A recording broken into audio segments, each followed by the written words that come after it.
كثيرا ونساء واتقوا الله الذي تساءلون به والأرحام إن الله كان عليكم رقيبا. وقال أيضا يا أيها الذين آمنوا اتقوا الله وقولوا قولا سديدا يصلح لكم أعمالكم ويغفر لكم ذنوبكم ومن يطع الله ورسوله فقد فاز فوزا عظيما. وقال عليه الصلاة والسلام إن أصدق الحديث كتاب الله وإن خير الهدي هدي محمد صلى الله عليه وسلم وشر الأمور محدثاتها وكل محدثة بدعة وكل بدعة ضلالة وكل ضلالة في النار. சர்வ புகழும் புகழ்ச்சியும் எல்லாம் அல்ல அல்லாஹ்வுக்கு சுப்ஹானஹு வ தஆலாவுக்கு. அவன் புறத்திலிருந்து சலாமும் ஸலவாத்தும் பெருமானா ஸல்லல்லாஹு அலைஹி வஸல்லம் அவர்கள் மீதும் சஹாபாக்கள், தாபீன்கள், தபஅ தாபீன்கள், நல்லோர்கள் எல்லோர் மீதும் உண்டாகட்டுமாக. அன்புக்குரிய அல்லாஹ்வுடைய நல்லடியார்களே, சகோதரிகளே, இன்றைக்கு இந்த நிகழ்ச்சியில மனித நேயம் அதை பற்றி நாங்க பார்க்க போறோம். இந்த மனித நேயத்தை பற்றி முழுக்க முழுக்க இஸ்லாம் சொல்லக்கூடிய எல்லா விடயங்களையும் கரைத்து எல்லா விஷயங்களையுமே மனித நேயம் தெரிகிறத நாங்க காணக்கூடியதா இருக்குது. இன்னும் சொல்ல போனா இந்த மனித நேயத்தை பற்றி இஸ்லாம் எடுத்து வைத்த மாதிரி ஒரு தத்துவத்தை வேற எவருமே எந்த ஒரு கொள்கையிலையுமே எடுத்து வைக்காம இருக்கிறதை நாங்கள் காணக்கூடியதா இருக்குது. அந்த அளவுக்கு இந்த மனித நேயத்தை இஸ்லாம் தெளிவாய் எடுத்து வச்சுக்கிறத நாங்க பாக்குறோம். இதை நாங்க ரசூலுல்லாஹி ஸல்லல்லாஹு அலைஹி வஸல்லம் அவர்களுடைய ஹஜ்ஜத்துல் விதாவுல இருந்து பார்த்தோம்னு சொன்னா, ரசூலுல்லாஹ் ஒரே ஒரு ஹஜ் தான் செஞ்சுக்கிறாங்க. அந்த ஹஜ்ஜ ஹஜ்ஜத்துல் விதான்னு நம்ம சொல்றோம், பிரியாவிடை ஹஜ்ஜன்னு சொல்றோம். கடைசியும் முதலும் அதான். ஆனா அந்த ஹஜ்ஜ ரசூலுல்லாஹ் எப்ப செய்யறாங்கன்னு சொன்னா, அவங்க மௌத்தா போற செய்தி அவர்களுக்கு சூசகமாக எடுத்து வைக்கப்பட்டதுக்கு பின்னால அவங்க உணர்றாங்க நம்முடைய தூது விஷயம் முடிய போகுது, நாங்க மௌத்தா போய்த்துருவோம்ங்கிற விஷயம் அவங்களுக்கு உணர்த்தப்பட்டதுக்கு பின்னால அவங்க ஹஜ்ஜி கடமையை நிறைவேற்றுறதுக்கு தயாராகி அறிவிப்பு செய்யறாங்க. இந்த வருஷம் நான் ஹஜ்ஜி செய்ய போறேன், எல்லாரும் என்னோட ஹஜ்ஜி செய்யறது தயாராகுங்கன்னு சொல்லி அறிவிக்கிறாங்க. அப்ப எல்லா பகுதிகளில இருந்தும் மக்கள் ரசூலுல்லாஹி ஸல்லல்லாஹு அலைஹி வஸல்லம் அவர்களோட ஹஜ்ஜிக்கு இணைகிறாங்க. அப்ப ரசூலுல்லாஹி ஸல்லல்லாஹு அலைஹி வஸல்லம் அந்த குறிப்பிட்ட அந்த 23 ஆண்டு காலங்களுக்குள்ள ரசூலுல்லாஹ் விரல் விட்டு எண்ணக்கூடிய ஒரு இரு சஹாபாக்களோட ஆரம்பித்த இந்த தீன் 1,24,000 பேர் அவரோட ஆட்சி செய்யற அளவுக்கு கிரௌட் ஆயிருக்குது. 1-2 பேரோட ஆரம்பிச்ச இந்த தீன் ஹதீஜா நாய் மட்டும் ஏற்றுக்கிட்டு இந்த தீனை மக்கள் மத்தியில எடுத்து சொல்லிக்கிட்டு அடி வாங்கிக்கிட்டு ஊரை விட்டு விரட்டி அடிக்கப்பட்டுக்கிட்டு பல பிரச்சனைகளுக்கு முகம் கொடுத்து இந்த ரசூலுல்லாஹி ஸல்லல்லாஹு அலைஹி வஸல்லம் அவங்க 23 ஆண்டு காலத்துக்குள்ள அவருடைய ஹஜ்ஜில அவரோட கலந்து கொள்றாங்களோ 1,00,000க்கு மேற்பட்டவங்களை சேர்த்துக்கிட்டாங்க. அந்த அளவுக்கு அல்லாஹ் வெற்றியை கொடுத்தான். இந்த 1,00,000க்கு மேற்பட்ட நபித்தோழரை கொண்டு போய் ரசூலுல்லாஹி ஸல்லல்லாஹு அலைஹி வஸல்லம் அவங்க ஒரு மரண உபதேசம் மாதிரி ஒரு உபதேசம் செய்ய விரும்புறாங்க. மௌத்தா போறதுனால கடைசி அந்த மக்களுக்கு இருக்க வேண்டிய ஒரு முக்கியமான ஒரு விஷயத்தை சொல்லி ஆகணும்.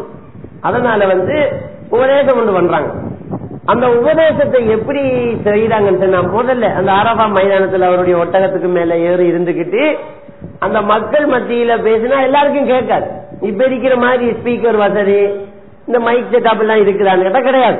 அப்ப 1,24,000 மக்கள் கிட்டத்தட்ட அவ்வளவு பேரை வச்சுக்கிட்டு ரசூலுல்லாஹ்வால பேசினா எல்லாருக்கும் கேட்குமான்னு கேட்ட முடியாது.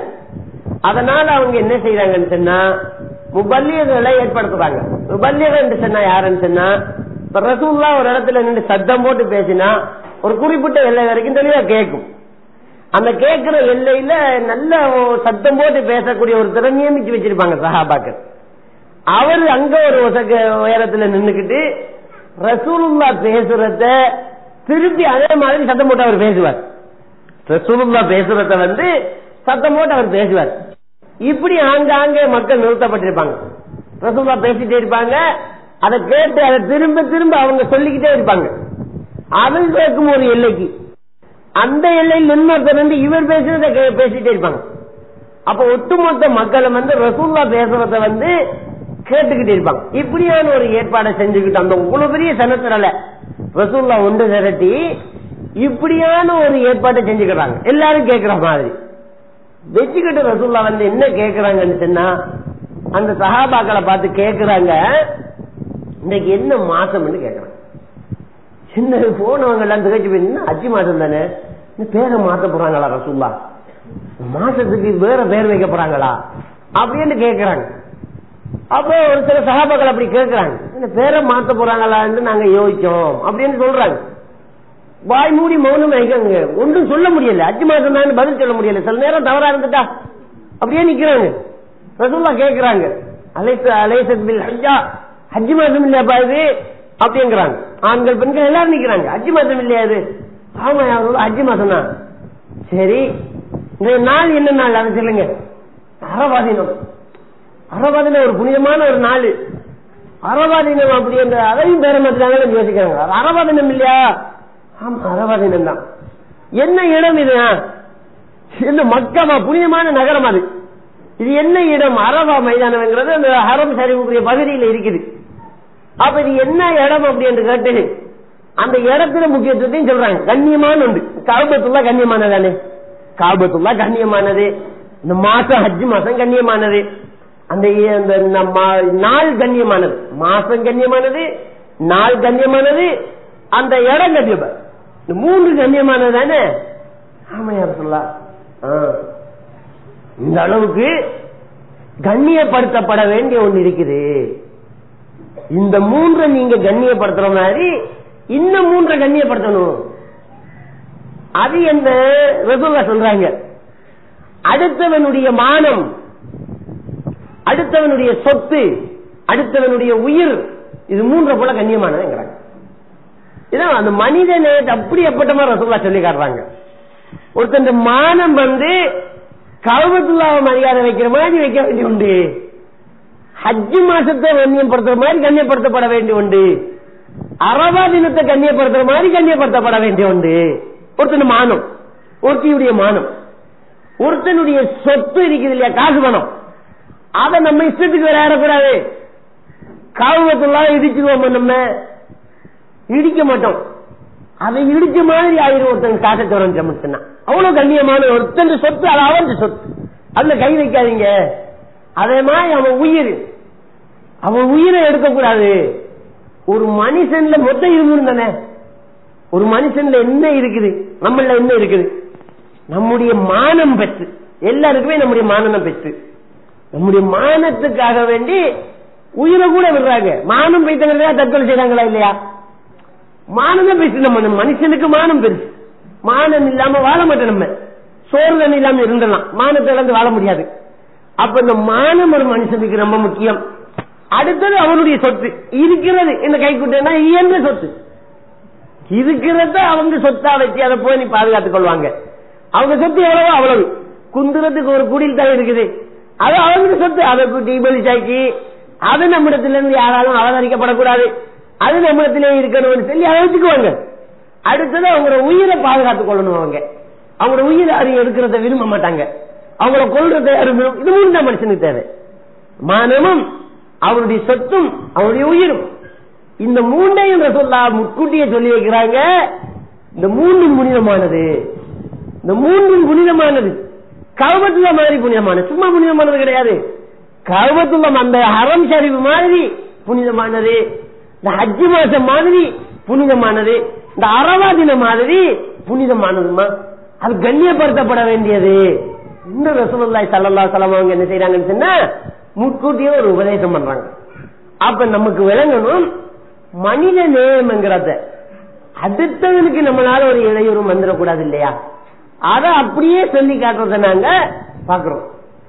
இன்னும் சொல்ல போனா அல்லாஹ் சுப்ஹானஹு வ தஆலா அல் குர்ஆன்ல சொல்ற நேரம் அல்லாஹ் பயந்து கொள்ளுங்க என்று சொல்லிட்டு தக்குல்லாஹ ஹக்க துகாத்திஹி வலா தமூதுன்ன இல்லா வ அன்தும் முஸ்லிமூன். அல்லாஹ் நீங்க பயப்பட வேண்டிய முறைப்படி பயந்து கொள்ளுங்க, முஸ்லிம் இல்லாம மௌத்தாயிராதீங்க, முஸ்லிம் இல்லாம மௌத்தாயிராதீங்க என்று அல்லாஹ் சொல்றான். ஏன் அப்படி சொல்றான்னு சொன்னா, முஸ்லிம் இல்லாத ஒரு நிலையில நம்ம மௌத்தா போயிட்டோம்னு சொன்னா நம்ம மறுமையில வேற மாதிரி எழுப்பப்பட்டுவோம், நம்ம நரகத்துக்கு போக வேண்டிய ஏற்பட்டோம். முஸ்லிமா தான் மௌத்தாவும் நம்ம, அதுக்காக அல்லாஹ் சொல்றான் முஸ்லிம் இல்லாம மௌத்தாயிராதீங்கன்னு சொல்றான். முஸ்லிம் என்றா என்ன? முஸ்லிம் என்றா என்ன? யாரு முஸ்லிம் அப்படின்னு நம்ம பார்த்தோம்டா நமக்கு முதல்ல என்ன தோன்றுது? முஸ்லீம் என்றா யாரு அப்படின்னு ஒரு கேள்வியை நமக்கிட்ட கேட்டா, ஹஜ்ஜுக்கெல்லாம் போய் நல்ல பர்தா எல்லாம் போட்டுக்கிட்டு, புல் கை சட்டை போட்டுக்கிட்டு, கொஞ்ச நேரம் தொழுதுகிட்டு, திக்ர் செஞ்சுக்கிட்டு, நோம்பெல்லாம் நோட்டுக்கிட்டு எல்லாம் இருந்தா அதான் முஸ்லீம் அப்படிதான் நம்ம நினைப்போம். ரசூலுல்லாஹ்வுக்கு மாற்றமா தான் பதில் சொன்னாங்க.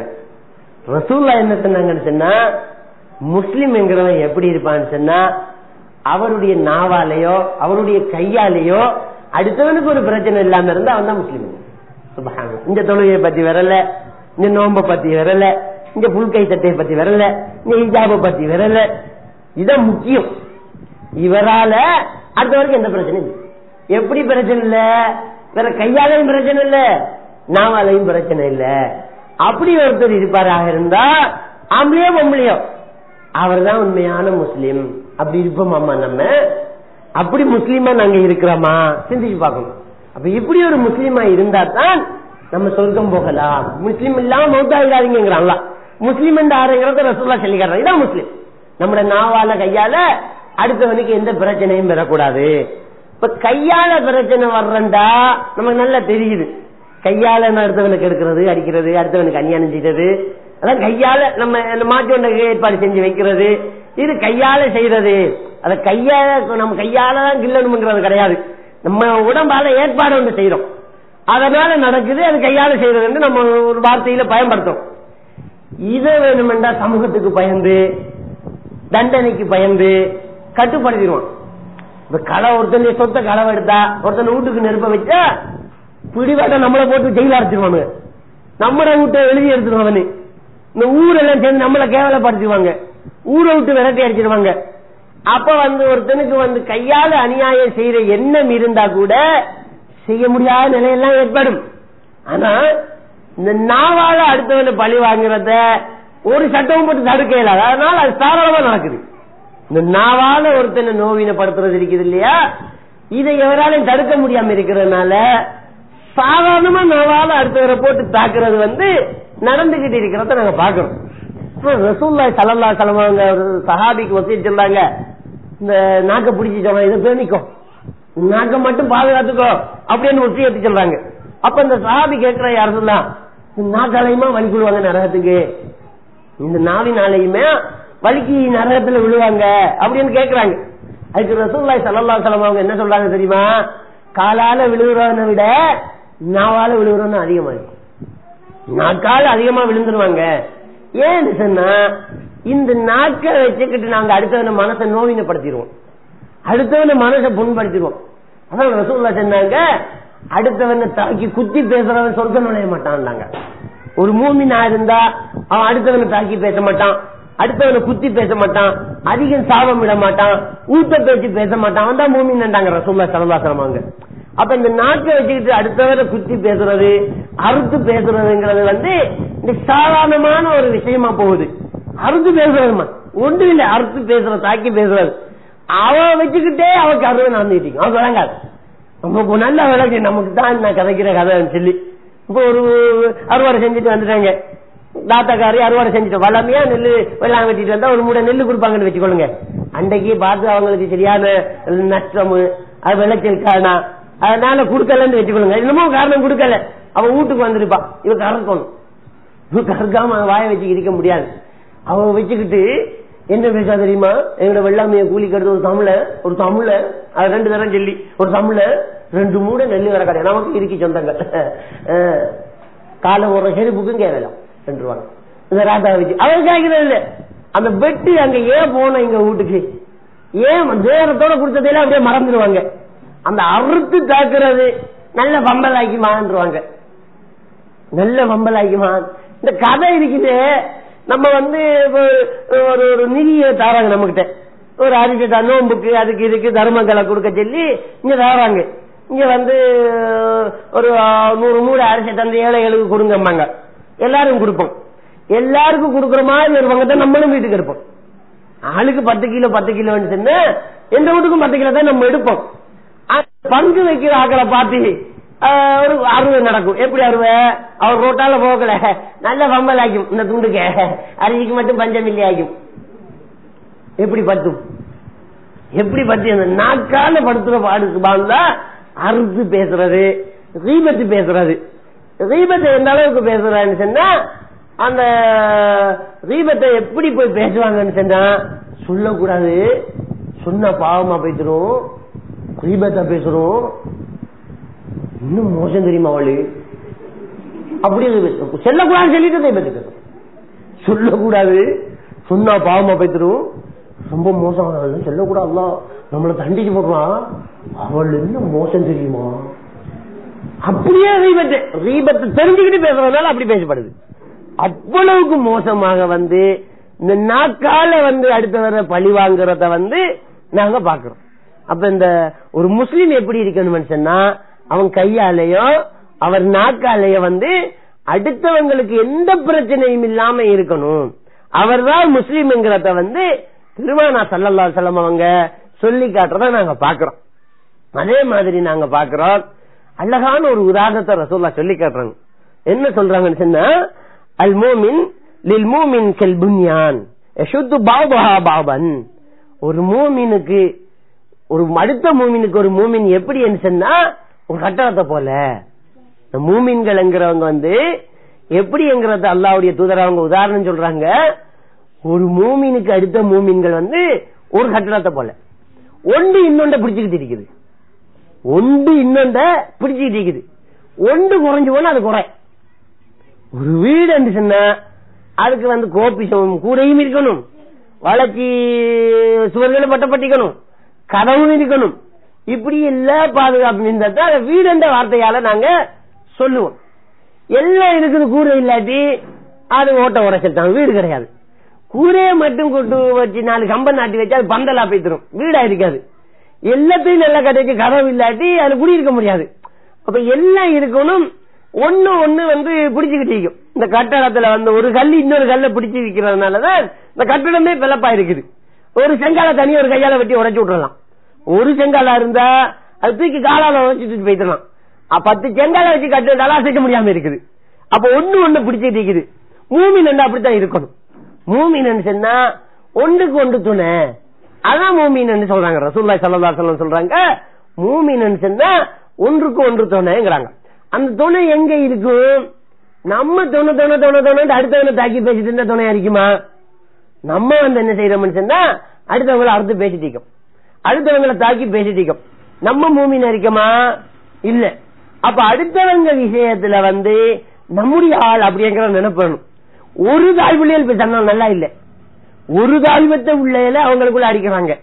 அப்ப இஸ்லாம் சொல்லுது என்னன்னு சொன்னா, ஒரு தாய்வத்தை பிள்ளை இல்லம்மா, நீங்க மூமின் சொன்னா முஸ்லீம் சொன்னா ஒருத்தருக்கு ஒருத்தர் துணையா இருக்கணும், ஒரு கட்டடத்தை போல என்ன சொல்றாங்கன்னு சொன்னா, இந்த ஒற்றுமை எங்க இருந்து வரும்? இந்த ஒற்றுமை எப்படி வரும் கேக்குறேன் நானு. இஸ்லாம் மட்டும்தான் கொண்டு சேர்க்கும். அல்லாஹ் குர்ஆன்ல என்ன சொல்றான்னு சொன்னா, குந்தும் அலா ஷஃபா ஹுஃபரத்தின் மினன் நார். அந்த சஹாபாக்களை பார்த்து அல்லாஹ் குர்ஆன்ல என்ன சொல்றான்னு சொன்னா, நீங்க எப்படி இருந்தீங்க தெரியுமா? உங்க கடந்த கால வாழ்க்கை எப்படி இருந்தது தெரியுமா? நீங்க நரக நெருப்பி விளிம்புல இருந்தீங்க. ஒருத்தர் சண்டை செஞ்சுக்கிட்டு, ஒருத்தர் தாக்கிக்கிட்டு, ஒருத்தர் வெட்டி பேசிக்கிட்டு, ஒருத்தர் கொலை செஞ்சுக்கிட்டு நரக நெருப்பு விளிம்புல தான் இருந்தீங்க. நரகத்தினுடைய விளிம்புல இருந்தீங்க. பான்கலக்கும் அல்லாஹ் உங்களை பாதுகாத்தார். எப்படி பாதுகாத்தான்னு சொன்னா, உங்களுக்குள்ள அல்லாஹ் ஒரு நேசத்தை கொண்டு வந்தான். உங்களுக்குள்ள அல்லாஹ் ஒரு நேசத்தை கொண்டு வந்தான். அந்த பாச பிணைப்பு உள்ளத்துல இந்த ஈமான் கொண்டு சேர்த்துச்சு. இஸ்லாம் வந்ததுனால உங்களுக்குள்ள ஒரு இணைப்பு ஏற்பட்டுச்சு. அதுக்கு பின்னால உங்களை யாராலையும் அசைக்க முடியாம போச்சு. அல்லாஹ் அப்படியே சொல்லி காட்டுறான். நீங்க ஆரம்பத்துல நரக விளிம்புல இருந்தீங்க, இப்ப ஈமான் உங்களை ஒன்று சேர்த்து வைக்கிறதுனால அசைக்க முடியாது, உங்களை யாராலும் அசைக்க முடியாது. நம்முடைய சமூகம் என்று சிந்தித்தாங்களே தவிர, நான் என்னது பிள்ளை எனது புருஷன் சிந்திக்கல, நான் என்ற வாப்பா என்ற உமான்னு சிந்திக்கல. நம்முடைய சமூகம் அப்படித்தான் சிந்திச்சாங்கிறத பல சம்பவங்கள்ல இருந்து நாங்க காணக்கூடியதா இருக்குது. அகழி யுத்தம் நடக்குது. எப்படின்னு சொன்னா, எதிரிகளை தடை செய்யறதுக்காக வேண்டி சஹாபாக்களும் பெருமானார் ஸல்லல்லாஹு அலைஹி வஸல்லம் அவர்களும் என்ன செய்யறாங்கன்னு சொன்னா, ஊரின் எல்லையில பெரிய குழிகளை வெட்டுறாங்க. அவங்க வர்றவங்க குதிரையில இங்க நேர ஊருக்குள்ள தாக்கிராம என்ன செய்யறாங்கன்னு சொன்னா, பெரிய ஒரு குழிய வெட்டுறாங்க, தாக்குறாங்க. இந்த வெயில் இருக்கிறவங்க இங்க வந்துருங்க, இந்த பக்கம் வாங்க, வெயில் இருக்காங்க. அப்ப பெரிய வந்து தாக்குதலை நடத்துறதுக்காக வேண்டி அவங்க தயாராகிறாங்க. அந்த குழியை வெட்டி அதை தடுக்கிறதுக்கு முயற்சி நடக்குது. இந்த நேரத்தில் வந்து குழந்தைகள் பெண்களை பாதுகாக்கிறதுக்காக வேண்டி என்ன செய்யறாங்கன்னு சொன்னா, ஹஸ்ஸான் பின் சாபித் ரலியல்லாஹு தஆலா அவர்களுடைய கோட்டையில பெண்கள் சிறுவர்களை எல்லாம் தங்க வைக்கிறாங்க ரசூலுல்லாஹ். அது ஒரு ஊரின் எல்லைப்புறத்துல இருக்குது. அங்க வந்து ஹஸ்ஸான் பின் சாபித் ரலியல்லாஹு தஆலா அவர்களையும் தங்க வைக்கிறாங்க. அவர் வயது போன ஒரு சஹாபி, அவர் வயது போன ஒரு சஹாபிங்கிறதுனால அங்க அவரையும் தங்க வைக்கிறாங்க. இந்த நிலையில வந்து யூதர்கள் ஒருத்தர் ஒரு குழு வந்து என்ன செய்யறன்னு சொன்னா, பின்புறமாக வந்து மதீனாவுக்குள்ள நுழைஞ்சு முஸ்லீம்களை தாக்குறதுக்கு வழி ஏதாவது இருக்கிறான்னு உளவு பார்க்க வராங்க. உளவு பார்க்கறதுக்கு வராங்க. வர வழியில இந்த ஹஸ்ஸான் பின் சாபித் ரலியல்லாஹு கோட்டையின் ஓரத்துல வந்து அங்க இருக்கிற வழிகளை வந்து அவர் உளவு பார்க்கிறாங்க. இத சஃபியா ரலியல்லாஹு தான் காண்றாங்க. எத்தனை வயசு சஃபியா ரலியல்லாஹு தஆலா அப்பன்னு சொன்னா 60 வயசு. வயசான ஒரு பாட்டி இத காண்றாங்க. இவன் ஒரு யூதன் வந்து என்ன செய்யறான், உளவு பார்க்கிறான், உள்ளுக்குள்ள வேற போறான். இத வந்து அறியிறாங்க. அறிஞ்சா என்ன செய்யணும், அவங்க பொம்பளையா நின்று பார்த்தோன்னு நமக்கு என்ன, நம்ம ஓடி தப்பிட்டு ஓடி இருக்கணும். அவங்க சிந்திக்கிறாங்க, இவன் இந்த பகுதியில உள்ள நுழையலாம், இங்கு பெண்கள் சிறுவர்கள் தான் இருக்கிறாங்க, இந்த வழியில வந்த தாக்கிரம் நம்ம அப்படிங்கிற செய்தியை கொண்டு போய் ஒப்படைச்சிட்டான்னு சொன்னா எதிரிகள் இந்த வழியில வருவாங்க, அவ்வளவு பேரும் போக வேண்டியதுதான். ரசூலுல்லாஹ் உடன் அதுக்குள்ள அடங்கிடுவாங்க, எல்லாரையும் கொண்டுருவாங்க, விடக்கூடாது, திரும்பி போகக்கூடாது, இவரை கொல்லணும், இவரை கொல்லணும். சாதாரணமான ஒரு விஷயம் அது. ஒரு யூதன் ஒரு ஆம்பளைய 60 வயசு பொம்பளை போய் கொல்றதுங்கிற சாதாரணமான விஷயமா? அப்ப என்ன செய்யறாங்கன்னு சொன்னா, ஹஸ்ஸான் பின் சாபித் ரலியல்லாஹு தான் வராங்க. அவர் வயசான ஒருத்தர். அவர்கிட்ட சொல்றாங்க, விஷயத்தை அம்பலப்படுத்திடாம 4 பொம்பளை எல்லாம் கத்திடுவாங்க. அதனால அவர்கிட்ட மட்டும் சொல்றாங்க, இப்படித்தான் ஒருத்தன் உளவு பார்க்கறான், பதுங்கி நிக்கிறான், அவன் திரும்பி போகக்கூடாது, அவனை கொல்லணும், இந்தாங்க போட்டுட்டு வாங்கன்னு சொல்லி ஒரு ஆயுதத்தை தூக்கி கொடுக்குறாங்க. என்னங்க இந்த கத்தியால போட்டு கொத்திட்டு வாங்க அப்படின்னு சொல்லி. அவங்க என்ன செய்றாங்க, எனக்கு வயசு போன நிலைமைய காரணம் காட்டி முடியாதுங்கிறாங்க. வயசு வைத்து எனக்கு இதெல்லாம் ஓங்கவே முடியாதுமா, நான் எப்படி போய் அவனை தாக்குறது அப்படின்னு சொல்லி காரணம் காட்டணும்னு சஃபியா ரலியல்லாஹு தஆலா தன்னுடைய உடுப்புகளை எல்லாம் இறுக்கமா கட்டிக்கிட்டு அந்த ஆயுதத்தை எடுத்துக்கிட்டு பதுங்கி பதுங்கி போய் அந்த யூதனை போட்டு கொள்றாங்க. அடிச்சே போட்டுட்டாங்க. இந்த துணிச்சலும் வீரமும் தியாகம் எங்க இருந்து வந்துச்சு? சமூகத்தை வந்து அவங்க உடம்புறப்புகளாக அவங்க ஒரு துண்டாத்தான் நினைச்சாங்க, அடுத்தவங்களுக்கு அழிவு வரக்கூடாது அப்படி என்று நினைச்சதுனால அந்த ஒரு வேலையை செய்யறாங்க. அதை மட்டும் செஞ்சாங்களா, தீவிரமா சிந்திக்கிறாங்க, எப்படி இந்த சமூகத்தை பாதுகாக்கிறது. இவனை கொலை செஞ்சா அடுத்தவன் வருவான், என்னடா போனவனை காணல அடுத்தவன் வருவான். அப்ப என்ன செய்யணும்னு சொன்னா, இவன் சடலம் அங்க போய் விழணும். அவங்க தீய மூட்டிக்கிட்டு ரவுண்ட்ல உட்கார்ந்துக்கிட்டு பேசிட்டு இருக்கிறாங்க பள்ளத்துல. அப்ப பக்கத்துல இருக்கிற மலையில ஏறி இவன் தலையை தூக்கி போட்டா போனவன் தலை மட்டும் உருண்டு வந்தா என்ன செய்வாங்க, இந்த பகுதியில பயங்கரமான பாதுகாப்பு போட்டிக்காரு முகமது அப்படின்னு சொல்லிட்டு ஓடிடுவான் அவனு. அத திட்டத்தை வச்சு என்ன செய்யறாங்கன்னு சொன்னா, இவங்களே இரவோடு இரவாக அந்த தலையை வெட்டி எடுத்து அவங்க மலையில ஏறி அவங்க இருந்த அந்த திசையை அதை உருட்டி விடுறாங்க. அதை கண்டு அவங்க ஓடுறாங்க, முகமது இந்த பக்கம் பெரிய பாதுகாப்பு போட்டிக்கார அப்படின்னு சொல்லி. அப்ப இந்த சமூகத்துக்காக சிந்திக்கிற ஒரு நிலைமை எப்ப வருதுன்னு சொன்னா, ஈமான் கொண்டதுக்கு பின்னால வருகிறது. ஈமானுக்கு முன்னே இவர்களுடைய நிலைமை எப்படின்னு சொன்னா, சொந்த பிள்ளையை கொண்டு போய் போட்டு புதைக்கிற நிலைமையா இருந்துச்சு. உங்களுக்கு தெரியும், அது உமர் ரலியல்லாஹு தஆலா அவங்க தன் மனைவிக்கு கர்ப்பம் அடைஞ்சி பிரசவம் ஆடுற நேரத்துல பயணத்துல இருக்கிறாங்க வெளியில. அவங்க சொல்லிட்டு அழுகுறாங்க, ரசூலுல்லாஹ் அல்லாஹ் என்ன மன்னிப்பானா யார சொல்லான்னு. பயணத்துல இருந்து அவங்க பெற்றெடுத்து பாக்குறாங்க, பொம்பளை பிள்ளை. பொம்பளை பிள்ளைன்னா மாப்பிள்ளை பிடிக்காத, ஒரு உயிரோட போட்டு புதைச்சிடுவாரு. அதனால இவங்களுக்கு தாய்ப்பாசம் வந்ததுனால இது ஒரு மூதாட்டிக்கிட்ட வளர்த்துட்டாங்க பிள்ளை அப்படின்னு சொல்லி கொடுத்துட்டு, மாப்பிள்ளை பிள்ளை பொம்பளை தான் பிறந்துச்சு, செத்து போச்சு, பிறக்கும் போதே அது பிள்ளை மதிச்சுதான் பிறந்துச்சு அப்படின்னு சொல்லிட்டாங்க. இப்ப இந்த பிள்ளை பெருத்து பேசுற அளவுக்கு 1.5 வயசானதுக்கு பின்னால இந்த பிள்ளைய கூட்டிட்டு வராங்க. இப்ப பெரிய பிள்ளை, பாப்பா இதுதான் வாப்பா இதுதான் உம்மான்னு காட்டி விட்டா பேசும். இந்த பிள்ளையோட மழலையில இவருக்கு மனம் கருகிடும், இறங்கிடும், கரைஞ்சு வைத்தும். இவர் இந்த பிள்ளையில பாசமா இருப்பாரு. அந்த நம்பிக்கையினால பிள்ளைய கூட்டியாந்து இதான் நம்ம பிள்ளைன்னு சொல்லிட்டாங்க. அப்படியா? பிள்ளைய கையில வச்சுட்டு போறாரு. நம்ம பிள்ளையா? இஸ்லாத்துல இல்லாதரு இதான் நம்ம பிள்ளையா அப்படின்னு கூட்டிட்டு போய் ஒரு பாலைவனத்துல ஒரு இடத்துல பிள்ளைய கொண்டு உட்கார வச்சுட்டு குளிய தோன்றாரு. எதுக்கு குளிய தோன்றாரு? பிள்ளைய போட்டு புதைக்கத்தான் குளிய தோன்றாரு. நமக்கு நினைச்சு கூட பார்க்கலாமா? இத ஊரால் பிள்ளைய நம்ம செய்வோமா? குளிய தோன்றாரு. குளிய தோன்ற நேரத்துல அவருடைய தாடி வச்சுப்பாங்க. இஸ்லாத்துக்கு வராட்டியும் வந்து தாடி வைக்கிற பழக்கம் இருந்துச்சு. அந்த மண்ணு வந்து தாடியில எப்படி பட்டுடுச்சு. பிள்ளை உட்கார்ந்து இருந்த பிள்ளை ஓடி வந்து வாப்பாட தாடியை தட்டி துறைச்சிடு. அப்ப கூட அது மனசு இறங்குறது இல்லையா? அப்ப கூட அந்த பிள்ளை உட்கார வச்சுட்டு அந்த மடுவுள்ளுக்கு அந்த பிள்ளைய போட்டு மூடி விட்டத்தை சொல்லி சொல்லி அழுகுறாங்க. அல்லாஹ் என்ன மன்னிப்பானா யாரெல்லாம் இப்படி குறைச்சு பண்ண பிள்ளைய அப்படிங்கிறாங்க. அந்த அளவுக்கு இருந்தவங்க தான் ஈமான் என்று வந்தது. பின்னால என்ன நிலைமைன்னு சொன்னா எக்கிரிமார் ரலியல்லாஹு விட்டு பட்டுக்கிட்டு யுத்தத்துல ரத்தம் ஓடிட்டு இருக்குது. தண்ணி என்கிறாங்க.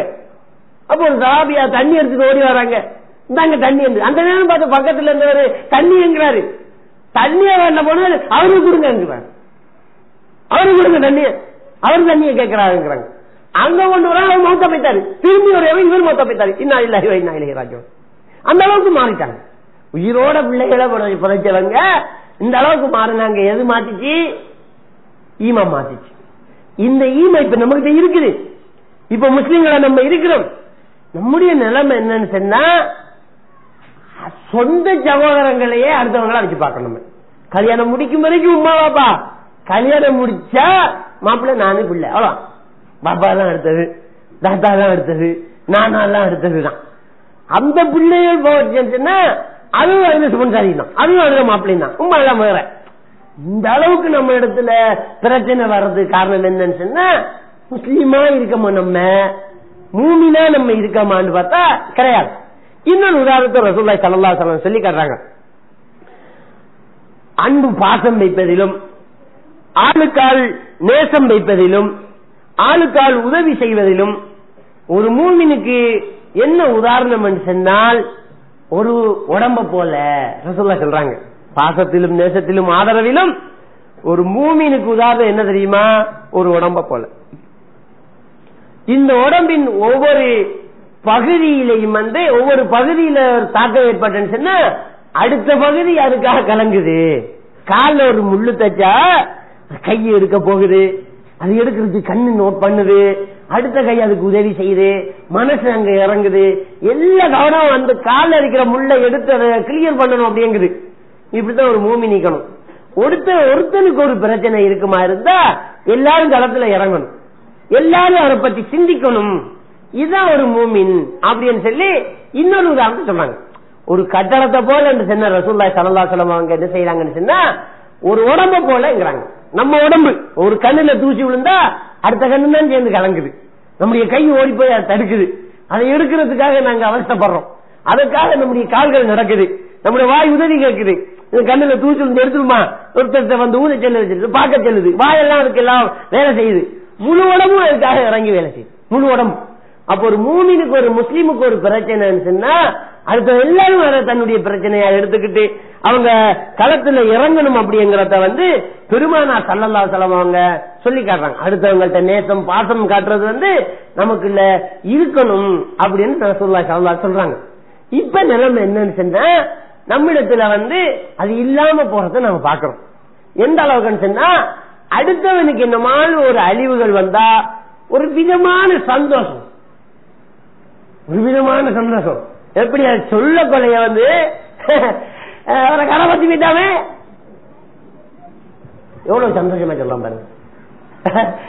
என்ன ரூட்டியை காட்டினார், கடை பத்தி அவர் அப்படித்தானே விலை வைக்கிறாரு. மற்ற கடையில 20 ரூபா 30 ரூபா 10 பீஸ் என்ன போறாதான். இப்படிதான் நிலைமை இருக்கு. சந்தோஷம் என்னன்னு அடுத்தவனுக்கு கல்யாணம் தான் சந்தோஷம். இங்க கரண்ட் இல்லாட்டி உமா பிள்ளைய கூப்பிட்டு முன்னூத்தி வீட்டுல இருக்காண்டு பாரு கரண்ட், அங்கேயும் இல்லம்மா, அங்கால வீட்டுல அங்கேயும் இல்ல, இஞ்சால அல்ஹம்துலில்லாஹ் அப்ப ஒருத்தருக்கும் இல்ல. அப்ப நமக்கு மட்டும் இல்ல அப்படின்னா கவலை, எல்லாருக்கும் கரண்ட் இல்ல அப்படின்னா பிரச்சனை இல்லை. நமக்கு மட்டும் கரண்ட் இல்லையா தாவா போன லைன் எப்பயும் இப்படித்தான். அவளும் மிதிக்காது. அவளுக்கு ஒரு நாளைக்கு கரண்ட் வரலையே வண்டி, அவளுக்கு அவள் செய்த அநியாயத்துக்கு அவளுக்கு ஒரு நாளைக்கு கரண்ட் வருது இல்லையே அப்படின்னு சொல்லி அடுத்தவனுக்கு ஒன்று நடக்குது இல்லையேன்னு கவலைப்படுறோம். இப்ப என்ன நிலைமைன்னு சொன்னா, அடுத்தவனுக்கு என்ன மாற்றி சொன்னா நம்ம கதி கலங்கணும், அவனுக்கு உதவி செய்ய நினைக்கணும் தான் ஒரு மூமின் அப்படின்னு சொல்லி இஸ்லாம் சொல்லுது. நிலைமை எப்படி சொன்னா, நமக்கு தானே எல்லாம் நடக்குது, அடுத்தவனுக்கு ஒண்ணு நடக்குது இல்லையே, அடுத்தவங்களுக்கு ஒண்ணும் வருது இல்லையே, எல்லா ஜனியும் நமக்கு தானே வருது, இப்படிலாம் கவலைப்படுறோம். நம்ம இப்படியே கவலைப்படுறதாக நிலைமை மாறி போய் இருக்கிறத நாங்க பாக்கிறோம். அப்ப ரசூலுல்லாஹ் சொன்னது என்னன்னு சொன்னா, ஒரு மூமின் ஒரு உடம்ப போல, மூமின்கள் எல்லாரும் எப்படி இருக்கணும்னு சொன்னா ஒரு உடம்ப போல இருக்கணும். அடுத்தவங்களுக்கு என்ன மாற்றம்னு சொன்னா அதை போய் உதவி செய்யக்கூடியவராக இந்த மூமின் மாறணும் அப்படிங்கறத ரசூலுல்லாஹி ஸல்லல்லாஹு அலைஹி வஸல்லம் அவங்க சொல்லி காட்டுறாங்க. அப்ப பாசம் காட்டுறத ரசூலுல்லாஹ் சொல்றாங்க. எந்த அளவுக்கு பாசம் காட்டணும்னு சொன்னா, ரசூலுல்லாஹி ஸல்லல்லாஹு அலைஹி வஸல்லம் அவங்கள்ட்ட ஒரு சஹாபி வாரார். அப்ப ரசூலுல்லாஹி ஸல்லல்லாஹு அலைஹி வஸல்லம் அவங்க பிள்ளைகளுக்கு முத்தம் கொடுக்குறாங்க, பேர பிள்ளைகளை முத்தம் கொடுத்து பேசிட்டு இருக்கிறாங்க. அப்ப இவர் சொல்றாரு, நீங்க உங்களோட பேர குழந்தைகளுக்கு எல்லாம் முத்தம் கொடுப்பீங்களா சொல்றாங்க. ஆமா நாங்க முத்தம் கொடுப்போங்கிறாங்க. அப்ப இவர் சொல்றாங்க, எங்களுக்கு 10 பிள்ளை இருக்கிறே, நாங்க முத்தம் கொடுக்கறது இல்லையேங்கிறாங்க. அவங்களுக்கு புதுமா இருக்கு, ஆம்பளை எல்லாம் பிள்ளைகளை வச்சுட்டு முத்தம் விட்டு இருக்கிறதா. இப்ப கூட சில ஆம்பளை அப்படி இருக்கிறாங்க, இடத்த நின்று சுச்சு சுச்சு போறாங்களா இருக்கிறாங்க, பிள்ளைய தூக்க மாட்டாங்க, சூப்பை திரும்ப அவங்களுக்கு. ரசூலுல்லாஹ் தூக்கி அணைச்சி முத்தம் கொடுக்குறாங்க. இதை பார்த்தோன்னே இவருக்கு ஆச்சரியமா போகுது. பிடிச்சாலும் உங்க பிள்ளைகளுக்கு எல்லாம் நீங்க முத்தம் கொடுப்பீங்களா கேக்குறாங்க. அவன் நான் முத்தம் கொடுப்பாங்கிறாங்க. உங்களுக்கு 10 பிள்ளைக்கு அவன் முத்தம் கொடுக்கலையே ரசூலுல்லாஹ் அப்படின்னு. அதுக்கு ரசூலுல்லாஹ் என்ன சொன்னாங்க தெரியுமா, அந்த முத்தம் கொடுக்கறது அதுக்கு ஒரு பாசம் வேணும், இந்த பாசத்தை நானா ஊத்த முடியும், அது எல்லாவா பார்த்து உங்க உள்ளத்துல போடணும், அது அவன் கலட்டி எடுத்தா நான் பொறுப்பில்லை அப்படிங்கிறாங்க. இது புகார்ல இருக்கக்கூடிய ஹதீஸ். இன்னொரு ரிவாயத்துல வருது, ரசூலுல்லாஹி ஸல்லல்லாஹு அலைஹி வஸல்லம் அக்ரா பின் ஹாபிஸ் செல்லக்கூடிய ஒருத்தர் வராது, ரசூலுல்லாஹோட பேசிட்டு இருக்கிற இடத்துல அவர் ஹசன் ரலியல்லாஹு தஆலா வச்சுக்கிட்டு முத்தம் கொடுத்துக்கிட்டு இருக்கிறாங்க. அப்ப அந்த அக்ரா பின் ஹாபிஸ் ரலியல்லாஹு தஆலா கேட்கிறாங்க, யா ரசூலுல்லாஹ் எனக்கு 10 பிள்ளை இருக்குது, நான் முத்தம் கொடுத்தது இல்லைங்கிறாங்க. ரசூலுல்லாஹ் சொன்னாங்க, மன் லா யர்ஹம் லா யுர்ஹம். அவரை பார்க்கிறாங்க ஒரு பார்வை, ரசூலுல்லாஹ் திரும்பி பார்த்துட்டு சொல்றாங்க, இரக்கம் காட்டாதவங்களுக்கு அல்லாஹ் எப்படி இரக்கம் காட்டுவாங்கிறாங்க. நீங்க முத்தம் கொடுக்கலங்கிறீங்களே, அல்லாஹ் உங்களை இரக்கம் காட்ட மாட்டாங்க, நீங்க இரக்கம் காட்டுங்க, அல்லாஹ் உங்களுக்கு இரக்கம் காட்டாங்கிறாங்க. அப்ப நம்ம அடுத்தவங்கள்ட்ட நேசம் வச்சாத்தான் அல்லாஹ் நம்மள நேசிப்பான். அடுத்தவங்கள விஷயத்தை நாங்க தீர்த்து வச்சா, உதவி செஞ்சா அல்லாஹ் நம்மள தீர்த்து வைப்பான். இது என்ன நடக்கணும், அடுத்தவனுக்கு அநியாயம் நடக்கணும்ன்றே நினைக்கிறதுனால நமக்கே அநியாயம் நடந்துகிட்டு இருக்கிறதுனால பார்க்கக்கூடியதா இருக்குது. அப்ப பெருமானார் ஸல்லல்லாஹு அலைஹி வஸல்லம் அவங்க சொல்லி காட்டுறாங்க. என்ன சொல்றாங்கன்னு சொன்னா, தனக்கு விரும்புவதை, தான் விரும்புவதை தன் சகோதரனுக்கு விரும்பாதவரை அவன் உண்மை விசுவாசியாக மாட்டாங்கிறாங்க. இத எப்படி நினைச்சுக்கிட்டு இருக்கிறாங்கன்னு, அதிசயம் எப்படி சிலர் மொழி வைக்கிறாங்கன்னு சொன்னா, நான் விரும்புறேன், தொப்பியை நல்லா விரும்புறேன், நானு இதை யாருங்கிட்ட கொடுத்துரும், நான் விரும்புறத தன் சகோதரனுக்கு விரும்பாதவரை உண்மை விசுவாசியாக மாட்டான் தானே, அப்ப உன்னை போனை தாண்டு கேட்பான். இந்த அதிசய சொல்லி அதிசயம் சரியான, ஓ சரி நம்ம கொடுக்க வேண்டியதான்.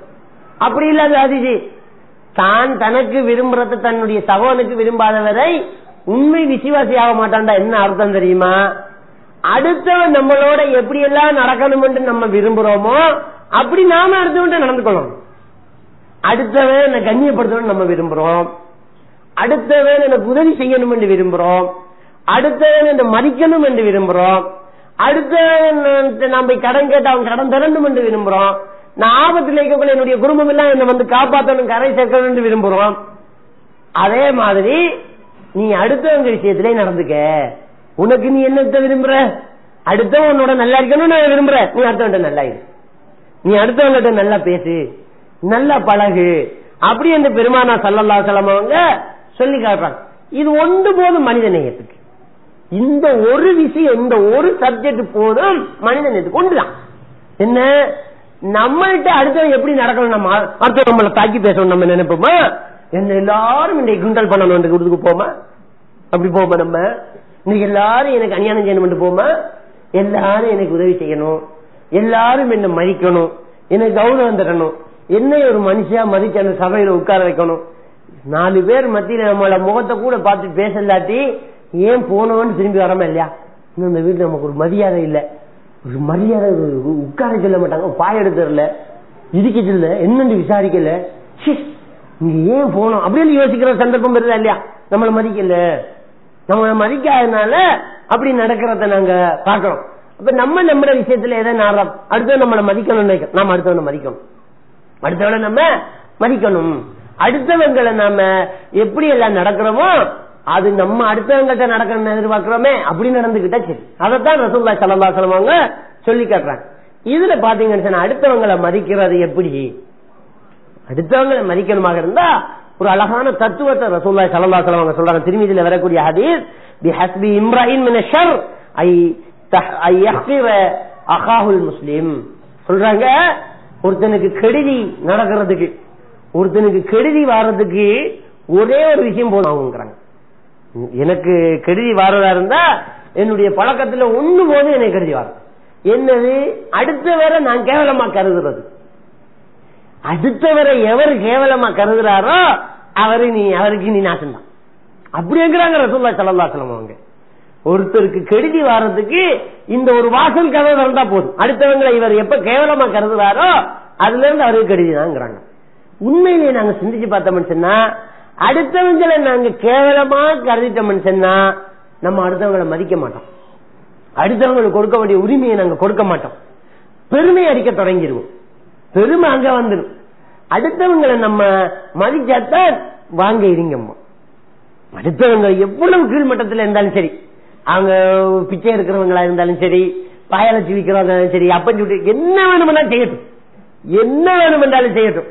நம்ம குடும்பத்தை சேர்ந்த ஒரு பெரியம்மா வாரா, நம்ம குடும்பத்தை சேர்ந்த ஒரு வாரா, அவ என்ன ஒரு மோசமான ஒரு ஆளா இருந்தாலும் பரவாயில்ல, பாவம் செய்யக்கூடிய ஒரு ஆளா இருந்தாலும் சரி, அல்லது வசதியில கீழ்மட்டத்தில் இருந்தாலும் சரி, என்னவாக இருந்தாலும் சரி, நம்ம வீட்டுக்கு வராங்க. வந்தா அந்த இடத்தை பார்ப்போம், நம்ம அந்த இடத்தை பார்ப்போம். வயசான ஒரு ஆள் வராங்க, என்ன இங்க பாக்க நீ வந்த என்ன வாவன் உள்ளுக்கு வா, திண்டுட்டியா சோறு திண்டுட்டியா, மரியாதை இல்லை. 20 வயசு புள்ள கேக்குது, 60 வயசு அம்மா கிட்ட கேக்குது, 60 வயசு பாட்டிக்கிட்ட 20 வயசு பேசுற பேச பாருங்க. சாப்பிட்டியா நீ, என்ன வேணும் உனக்கு, என்ன வந்தீங்கால வாசலையே வச்சு விரட்டுற மாதிரி உட்கார்ந்துடாது, அதுக்கு வேற கோப்ப அதுக்கு அப்படியே வந்து நம்ம அதை கேவலமா கருதிட்டோம்னு சொன்னா நம்முடைய நடத்தை எல்லாம் வித்தியாசம் போய்த்துரும், நம்முடைய நடத்தை வித்தியாசம் போய்த்துரும். இப்ப யோசிக்கணும், இது மாதிரி நமக்கிட்ட ஒரு ஆள் நடந்தா எப்படி இருக்கு நிலைமை சிந்திச்சு பாருங்க. அப்ப அப்படியே பிரட்டி போட்டு சிந்திச்சுப்பாங்க. அதான் ரசூலுல்லாஹ் சொன்னாங்க, தான் தனக்கு விரும்புவதை தன் சகோதரனுக்கு விரும்பாம விசுவாசியாக முடியாது. நான் மூமினாக இருந்தால் இப்படி நீ கதை பரவாயில்ல, இப்படி உனக்கிட்ட யாராவது கதைச்சாலும் அப்பயும் பரவாயில்லையா தான் பரவாயில்ல. அதான் ரசூலுல்லாஹ் சொன்னாங்க, இப்படி நீ உனக்கு விரும்புவதை அடுத்தவங்களுக்கு விரும்பாம உண்மை விசுவாசியாக மாட்டான். இப்படி நடக்கிற நீ நடத்துறைய இது மாதிரி உனக்கிட்ட ஒருத்தர் பேசினா உனக்கு கவலை வராம இருக்குள்ள பரவாயில்ல, செஞ்சுட்டு போங்க, நன்மைதான், அதுல ஒண்ணு அது பாவம் கிடையாது. விரும்புவோம் அத. நம்ம போன உடனே ஒரு வீட்டுக்கு போன உடனே என்ன என்ன வந்த என்ன அப்போ அப்படி என்ன விரும்புவோம் நம்ம. அதை விடுங்களே, ஒழுங்க முகம் கொடுத்து பேசலாட்டி நெருப்புல உட்கார மாதிரி இருக்கு நமக்கு. நம்மள கூப்பிட்டு வச்சு ஒரு வீட்டுக்கு போறோம், முகத்தையே பார்க்கல, அவ பாட்டு டிவி பார்த்துட்டீங்க, முகத்தையே பார்க்கல, அவ பார்த்து டிவி பார்த்துட்டீங்க, என்னன்னு கேட்கல, மரியாதை வைக்குமா? மரியாதை இல்லை. ஒருத்தன் வரான், ஊட்ட வாரம், ஒருத்தன் பொண்டாட்டிக்கிட்ட வரான், பொண்டாட்டிய காணும், வேலைஞ்சு விறுவிறுத்து வரான், தேத்தாணி விட்டு கொடுக்க பொண்டாட்டிய காணல. அப்ப புருஷனுக்காக தேத்தாணி விட்டு கொடுக்க பொண்டாட்டிய காணல அப்படின்னா பக்கத்து வீட்டுல கணவனுக்காக நாடாம் பார்க்க போய்க்கான். இவன் என்ன செஞ்சான் தெரியுமா, வீட்டுல இந்த சாமான போட்டு உடைச்சுட்டான். அவ வந்தா எங்க கணவனுக்காக புருஷனுக்காக தேத்தாங்க, கணவனுக்காக நாடமானுக்கு, அதான் எல்லாத்தையும் போட்டு உடைச்சிட்டாங்க. அவ என்ன செய்யறா தெரியுமா, இது உனக்கு செஞ்சு காட்டுறோம் மேல, அப்படியே போய் லாமணிய தலையில ஊத்தி இன்னொரு போயிச்சுட்டான். இப்ப நடந்தது இது நம்முடைய நாட்டுல நடந்த அண்மையில 2 மாசத்துக்குள்ள நடந்த விஷயம் இது. இது ஒரு பொம்பளோட லட்சணம். அப்ப என்ன நடக்குன்னு சொன்னா, அவர் வார நேரத்தை அவரை மரியாதை கொடுக்கறதுக்கு ஆள் இல்ல, அவரோட பேசுறதுக்கு ஆள் இல்லைன்னு சொன்னா அவருக்கு தாக்குதல் ஆகிக்குது, மனசு தாங்கது இல்ல. அப்ப இது நமக்கு நடந்தா எப்படி இருக்குன்னு சிந்திச்சு பார்த்தோமா? அடுத்தவங்கள்ட்ட அப்படி தரக்குறவா பேசுறோமே, நமக்கு நடந்தா எப்படி இருக்குன்னு சிந்திச்சு பார்த்தோமா? அப்ப ஒரு மனிதனை நாங்க தாறுமாறாக தரக்குறைவா நடத்திட்டோம்னு சொன்னா நம்மள்கிட்ட இருந்து இன்னொரு மிருகம் வெளியில வந்துடும். எல்லாரையும் மதிக்கணும், மனுஷனை மதிக்கணும், மனுஷனை மதிக்க தெரியணும். ரசூலுல்லாஹி ஸல்லல்லாஹு அலைஹி வஸல்லம் சொல்றாங்க, வயது போனவர்களுக்கு மரியாதையும் சிறுவர்களுக்கு பாசமும் காட்டணும் அப்படிங்கிறாங்க. ரசூலுல்லாஹி சொல்றாங்க, சின்ன குழந்தைகளுக்கு பாசம் காட்டுங்க, பெரியவர்களுக்கு மரியாதை செலுத்துங்கிறாங்க. மரியாதை எங்க இருந்து வரணும்? மரியாதை நம்முடைய பேச்சில வெளிப்படணும். வந்துட்டீங்களா, எங்க இருந்து வாரீங்க, சாப்பிட்டீங்களா, குடுக்கறதுக்கு இல்லாட்டி கேட்கறதுக்கு என்னடா உனக்கு இல்லன்னு வச்சுக்கோ. கேட்டா என்ன உனக்கு, சாப்பிட்டீங்களா இல்ல எங்கள்கிட்ட சோறு முடிஞ்சன்னு சொல்லு. அந்த வார்த்தை வயிறு மனசு நிரப்பி விட்டுரும். எங்கள்கிட்ட சோறு முடிஞ்சு இருக்கிறீங்களா பெரியமா, இரவைக்கு தண்ணி ஒன்று ஊற்றி தரட்டுமா, சோறு இல்ல டீ ஊற்றி தரட்டுமா, இந்த கதைக்கு என்ன குறை வந்துட போகுது. அப்போ ஒரு மனுஷனை மதிச்சாத்தான் நம்ம தாழ்ந்துடுவோம், நம்ம இறங்கி நிப்போம். பெருமைங்கிறதாங்கிறாங்க ரசூலுல்லாஹி ஸல்லல்லாஹு அலைஹி வஸல்லம். ஒரு சஹாபி ரசூலுல்லாஹ் கிட்ட கேக்குறாங்க, யா ரசூலுல்லாஹ், ஒருத்தன் தன்னுடைய வசதிக்கு ஏற்ற மாதிரி உடுக்குறான், வசதிக்கு ஏற்ற மாதிரி உயர்தரமான செருப்பை வண்டி போறான், இதுவும் பெருமையானு கேக்குறாங்க. ரசூலுல்லாஹ் பெருமை அடித்தவர்களை இறைவன் மறுமையில ஏறெடுத்தும் பார்க்க மாட்டான் சின்னத்தோட ஒருத்தர் சந்தேகத்தில் எழுப்பி கேட்கறான், நான் பெரிய பெரிய ஷர்ட் எல்லாம் போறேன், பெரிய பெரிய செருப்பு எல்லாம் போறேன், அவருக்கு சந்தேகம் இருக்குது. கேட்கறாங்க, யா ரசூலுல்லாஹ், ஒருத்தன் தன்னுடைய வசதிக்கு ஏற்ற மாதிரி வயசு விலை கூடின உடுப்பு போறான், விலை கூடின அலங்காரமான சிலிப்பரம் போறான், இது பெருமையான்னு கேட்கறாங்க. ரசூலுல்லாஹ் சொன்னாங்க, இன்னல்லாஹ் இதா அன்அம அல்லாஹு அலா அப்திஹி நிஅமத்தன் ஃபயுஹிப்பு அன் யரா அஸர நிஅமத்திஹி அலைஹி. அல்லாஹ் ஒரு அடியானுக்கு அருளை செஞ்சுட்டான்னு சொன்னா, அந்த வசதியை கொடுத்துட்டான்னு சொன்னா, அதன் வெளிப்பாடு அவன்கிட்ட இருந்து வாரத்தை அல்லாஹ் பார்க்க ஆசைப்படுறான், விரும்புறான். அல்லாஹ் வசதி உள்ளவன் அவன் வசதிக்கு ஏற்ற மாதிரி உடுக்கணும், அதான் அல்லாஹ்க்கு விருப்பம். வெச்சிக்கிட்டு பிச்சைக்கார மாதிரி போறதெல்லாம் விரும்பல. ஆனா பெருமைங்கிறது என்ன தெரியுமா தோழரே, பக்ருல் ஹக் வ கமத்துன்னா, உண்மையை மறைக்கிறதும் அடுத்தவனை கேவலமாக்குறதும் தான் பெருமைங்கிறது. அடுத்த மனுஷனை கேவலமா நினைச்சிட்ட மனுஷன் தான் பெருமை வந்துடும். எவ்வளவு இருந்தாலும் ஒரு மரியாதை கொடுத்து ஏதோ ஒரு வகையில் அவர் திறமையானவர். மனுஷனுங்கிறவன் அப்படித்தான். எனக்கிட்ட ஒரு திறமை இருக்கும், உங்கள்கிட்ட ஒரு திறமை இருக்கும். மனிதன் என்கிறவன் எப்படிப்பட்டவன் சொன்னா விசேட திறமை உள்ளவர்கள். ஒன்றை விட்டு ஒன்று என்னமாலும் ஒரு விசேட திறமை இருக்கும், அதுக்கு மரியாதை கொடுக்கும். மனுஷன் ஒரு திறமை இருக்குது அவர்கிட்ட, அவர்கிட்ட அனுபவம் இருக்கும், அவர் ஆளுமை இருக்கும், திறமை ஒன்று இருக்கும், மரியாதை கொடுக்கும். என்னமா இருக்கிறீங்களா, சாப்பிட்டீங்களா, ஒரு தாழ்ந்து பேசினா அப்படி நம்ம கிட்ட 4 பேர் நடக்க பார்ப்பான்.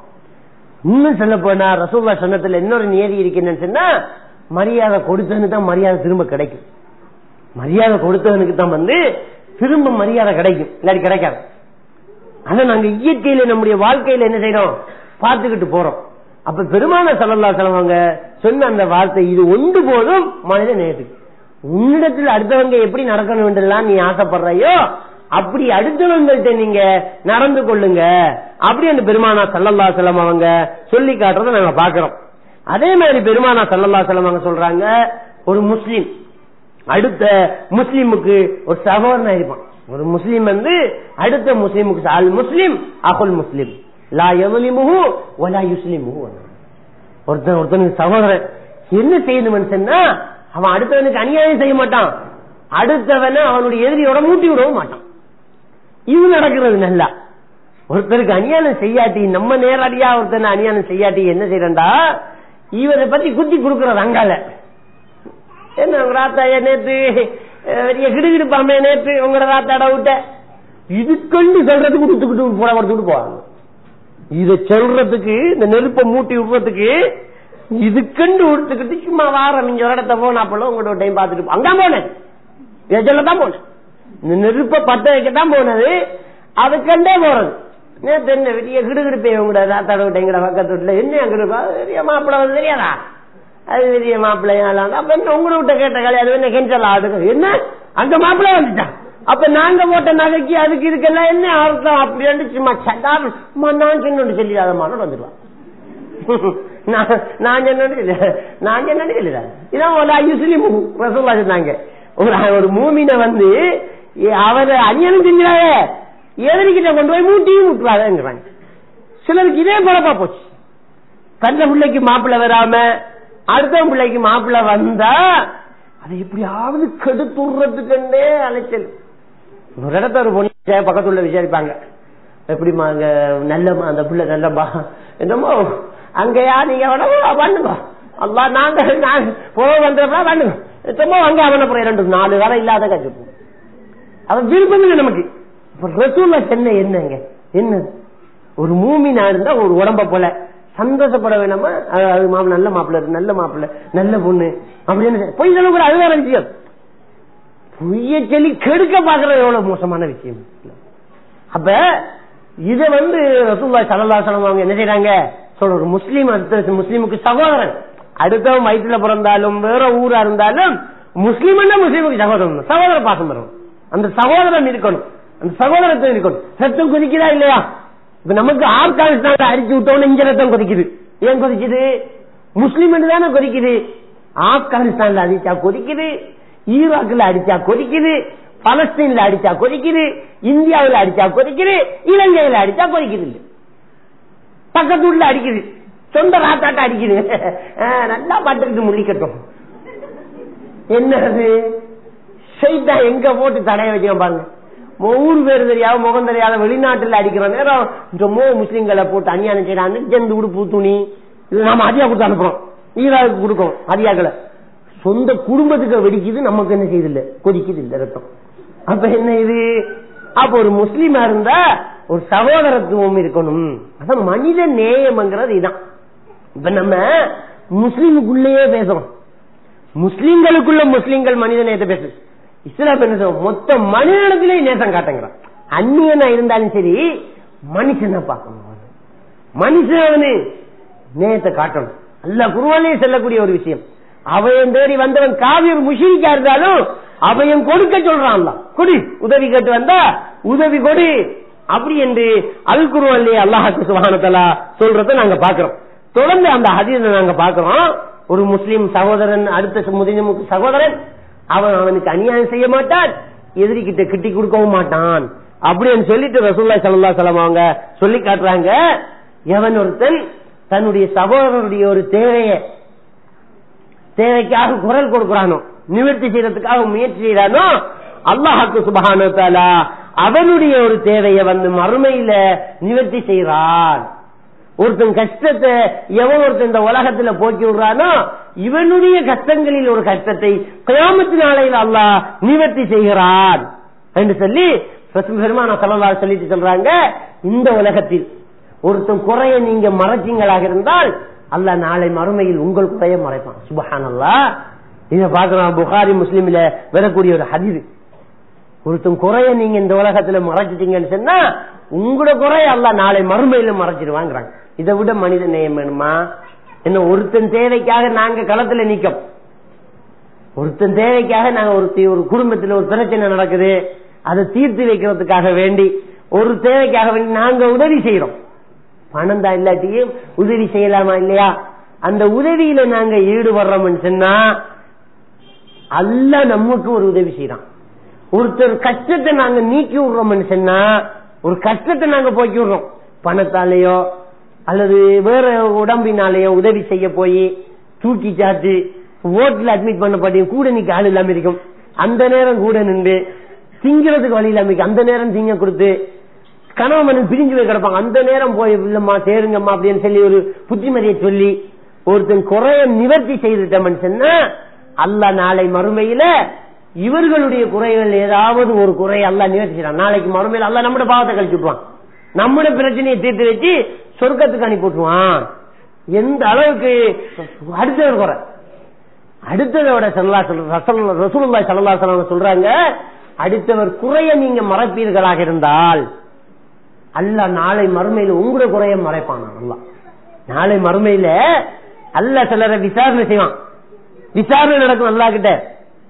அதுல ஒரு விசாரணை எப்படி நடக்கும் தெரியுமா? நஜ்வான்னு சொல்றது திரைய போட்டுவான் அல்லாஹ். இதற்கு திரைய போடுவாங்க. கியாமத்துல எல்லா மக்களும் நிற்பாங்க. ஒருத்தர் விபச்சாரம் செஞ்சதை பத்தி கேள்படும், பட்டியை கருத்தது ஆத்தி இது எல்லாருக்கும் அம்பலமாயிருப்ப இப்படியான ஆளா இவ அப்படின்னு அதிகப்பட்டு போவாங்க. ஒரு சிலர் அல்லாஹ் என்ன செய்வான் தெரியுமா? திரைய போட்டுவான். திரைய போட்டு விசாரிப்பான், இப்படி எல்லாம் செஞ்சீங்களா, நீங்க குத்தி காய்ச்சிங்க விசாரம் செஞ்சீங்க எல்லாம் கேட்பான். இல்லது. ஆமா அல்லாஹ். சரி, நீ உலகத்துல அடுத்தவன் குறைய மறைச்சா, அடுத்தவன் குறைய நீ மறைச்சவனுக்கு தெரிஞ்ச ரகசியத்தை வெளியில சொல்லி மானத்தை பாதுகாத்தையே சொல்லாம மானத்தை பாதுகாத்தையே, இதெல்லாம் நான் மன்னித்த ஓடி சொல்றேன்.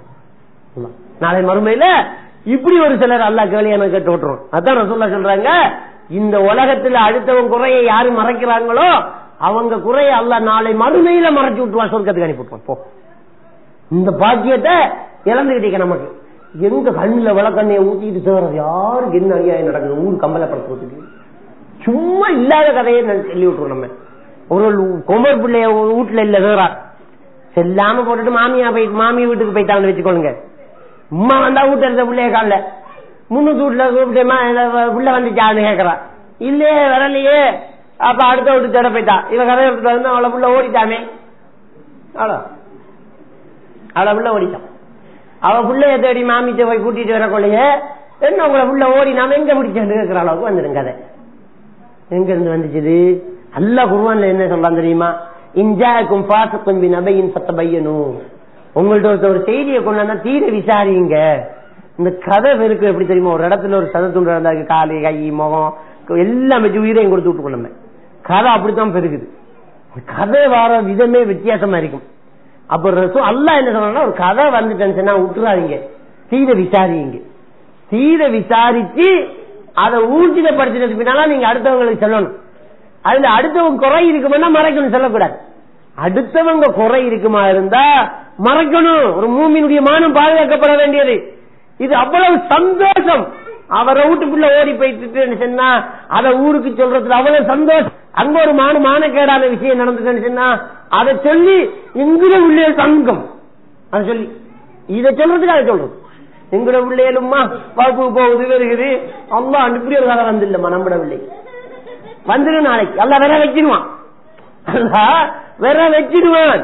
அப்ப ஒரு கதை அடுத்தவன் குறைய மறைச்சா நாளை மறுமையில உங்க குறைய எல்லாம் மறைப்பான். ஒரு கதை வந்துட்டேன்னு சொன்னா அதை தீர விசாரிங்கிறான். தீர விசாரிங்க. நீங்க தீர விசாரிக்காம விட்டுட்டீங்கன்னு சொன்னா செய்ததை நினைச்சு கை சேதப்பட வேண்டிய ஏற்பாடுங்கிறான். இந்த பேச்சு வளர வரும் என்று ஒரு பொம்பளை வாந்தி இருக்கிற ஹாஸ்பிட்டல்ல கொஞ்சம் கருப்பா இருக்குது. கொஞ்சம் கருப்பா வந்ததுனால அந்த மடியில போய் சொல்றான், இன்னும் ஹாஸ்பிட்டல் ஒரு பொம்பளை வாந்தி இருக்கா, கருப்பு கம் கருப்பப்பா, சும்மா கருப்பு கருப்பா வாந்தி இருக்கான்னு சொல்லிட்டான். அதை கேட்டு போய் இன்னொருத்த போய் அங்கால சந்தியில ஒரு பொம்பளை வாந்தி இருக்கவன் கருப்பான் எப்படி சும்மா காத்த போல கருப்பான் வந்துட்டான். அதை போய் அங்கால வச்சா ஒரு பொம்பளை வாந்தி இருக்கவன் சும்மா காகம் மாதிரி கருப்பான் வந்துட்டான். அடுத்த போய் ஒரு பொம்பளை வாந்தி இருக்கவன் காகம் இருக்குதாண்டா, வாந்தி எடுத்தா காகம் பரட்டுதான். கரைஞ்ச காகம் என்ன அதிசயம், என்ன அதிசயம்? காத்தாங்க உள்ள ஹாஸ்பிட்டல் ஒரு பொம்பளை வாந்தி எடுத்தோம், வாந்தி எடுக்க காகம் பறக்கலாம், காக கூட்டியல் வருதுதான். கதை என்ன விசாரிச்சுட்டு வந்தா ஒன்றும் இல்லை. ஒரு பொம்பளை கத்தி எடுத்த கருப்பா வந்தாலும் என்னமோ தீஞ்ச தின்றிருக்கா, அவ்வளவுதான். காலம் பறக்கிற அளவு கதை வந்திருக்குது. எந்த அளவுக்கு போய் கதை வருகுதுன்னு பாக்க தீர விசாரிக்கிறது இல்லை. பெண்ண வர தெரிவிக்கும் இல்லையா? ஒரு போம்ப சத்தம் கேட்டு வைங்க, எல்லாரும் வரத்தான் வந்த, எல்லாரும் ஒன்றத்தான் வந்த, பக்கத்தில் இருக்கிற ஆள்கிட்ட கேட்கிறது இன்னும் சத்தம் வெளியில இருந்து வந்தாலாது. அப்ப நம்ம மனநிலை எப்படின்னா இவன் என்னத்தை சொன்னாலும் ஏற்றுக்கொள்ள நான் தயார். அதனாலதான் கேட்கிறேன் என்ன சத்தம் வந்து டவுனுக்கு பம்பிடிச்சு போய் வந்த மாதிரி டவுனுக்கு பம்பிடிச்சு. அதுக்கு இன்னொரு ஆட்சி அங்க டவுனுக்கு இல்ல, இது அங்க ஆரையம்பதிக்குள்ள வெடிச்சிருக்குது, சரியான கேம்புக்குள்ள வெடிச்சிருக்குது என்கிறது. சரி இது கேம்புக்குள்ள இல்ல, இது சரி அவ்வளவுதான் வெடிச்சிருக்கேங்கிற. ஒருத்தரும் போகல, ஒருத்தரும் போகல. கடை வந்தது.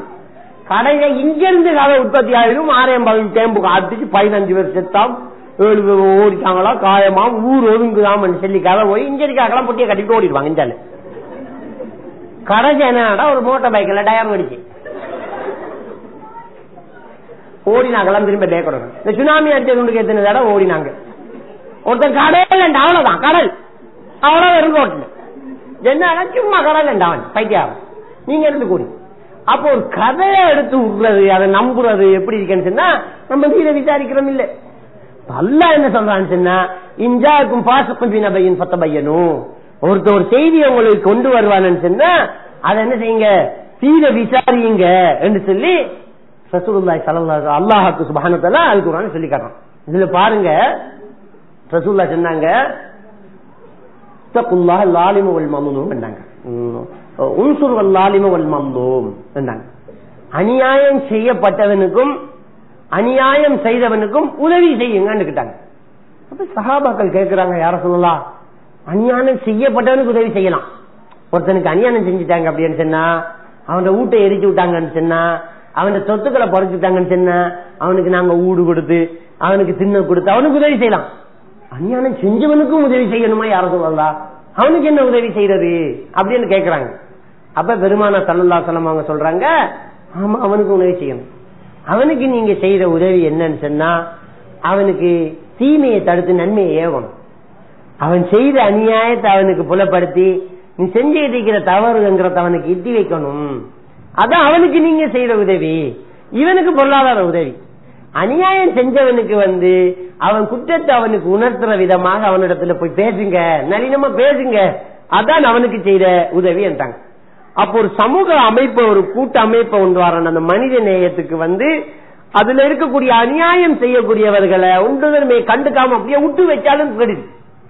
அதுல இருக்கிற ஒரு மோசமான ஒரு ஆளை, அநியாயம் செஞ்சுக்கிட்டு இருக்கிற ஒருத்தனை அப்படியே விட்டு வைக்கிறதும் மோசமானது. அவனுக்கு உதவி செய்யறதா இருந்தா அவனுக்கிட்ட போய் அவன் குற்றத்தை அவனுக்கு சொல்லி காட்டி அவனை நன்மையின் பக்கம் ஏவக்கூடியவர்களாக கூட நாங்க இருக்கோம். அதான் மனித நேயம்ங்கிறது. அவன் அப்படியே போட்டு நசுக்க நினைக்காம அவனை காப்பாற்ற நினைக்கணும். அவன் அந்த தவறுல இருந்து திருத்த பார்க்கணும். அவனும் சொர்க்கத்துக்குள்ள நம்மளோட விரண்டும் என்று பார்க்கணும்.